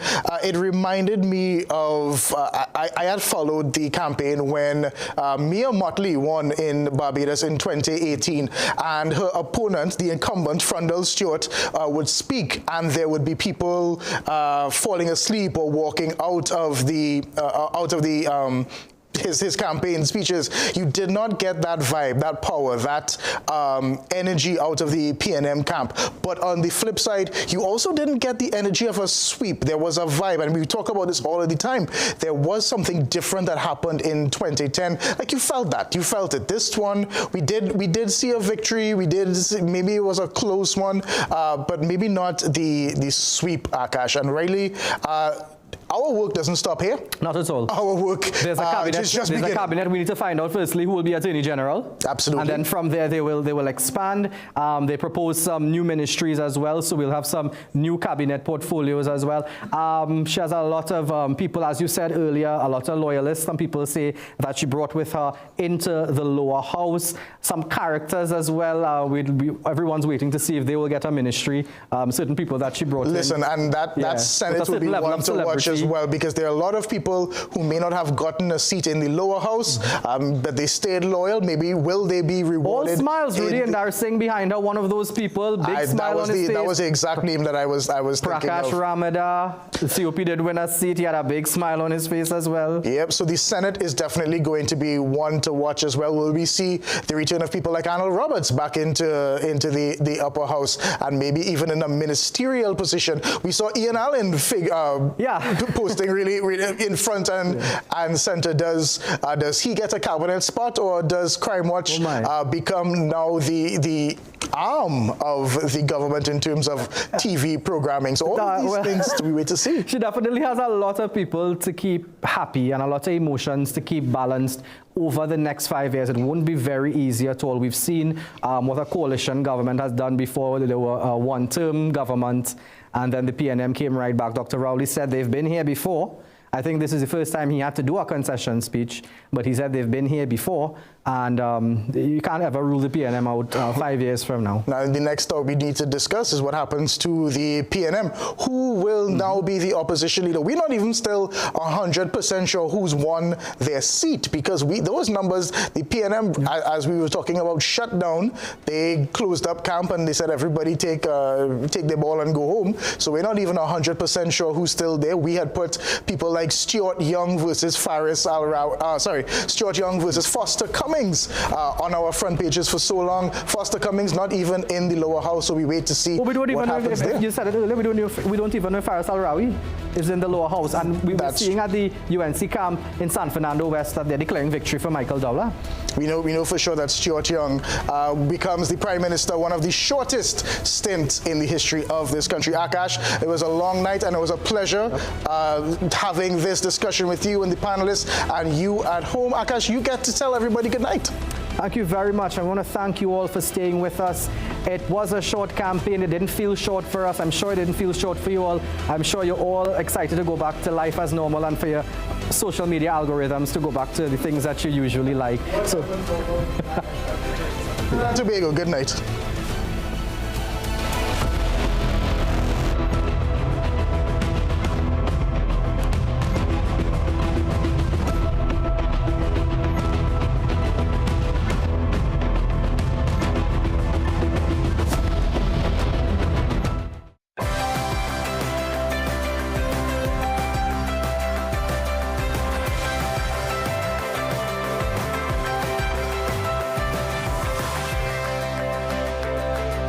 Watching CNC3. As an affiliate of Al Jazeera, we now join their current program.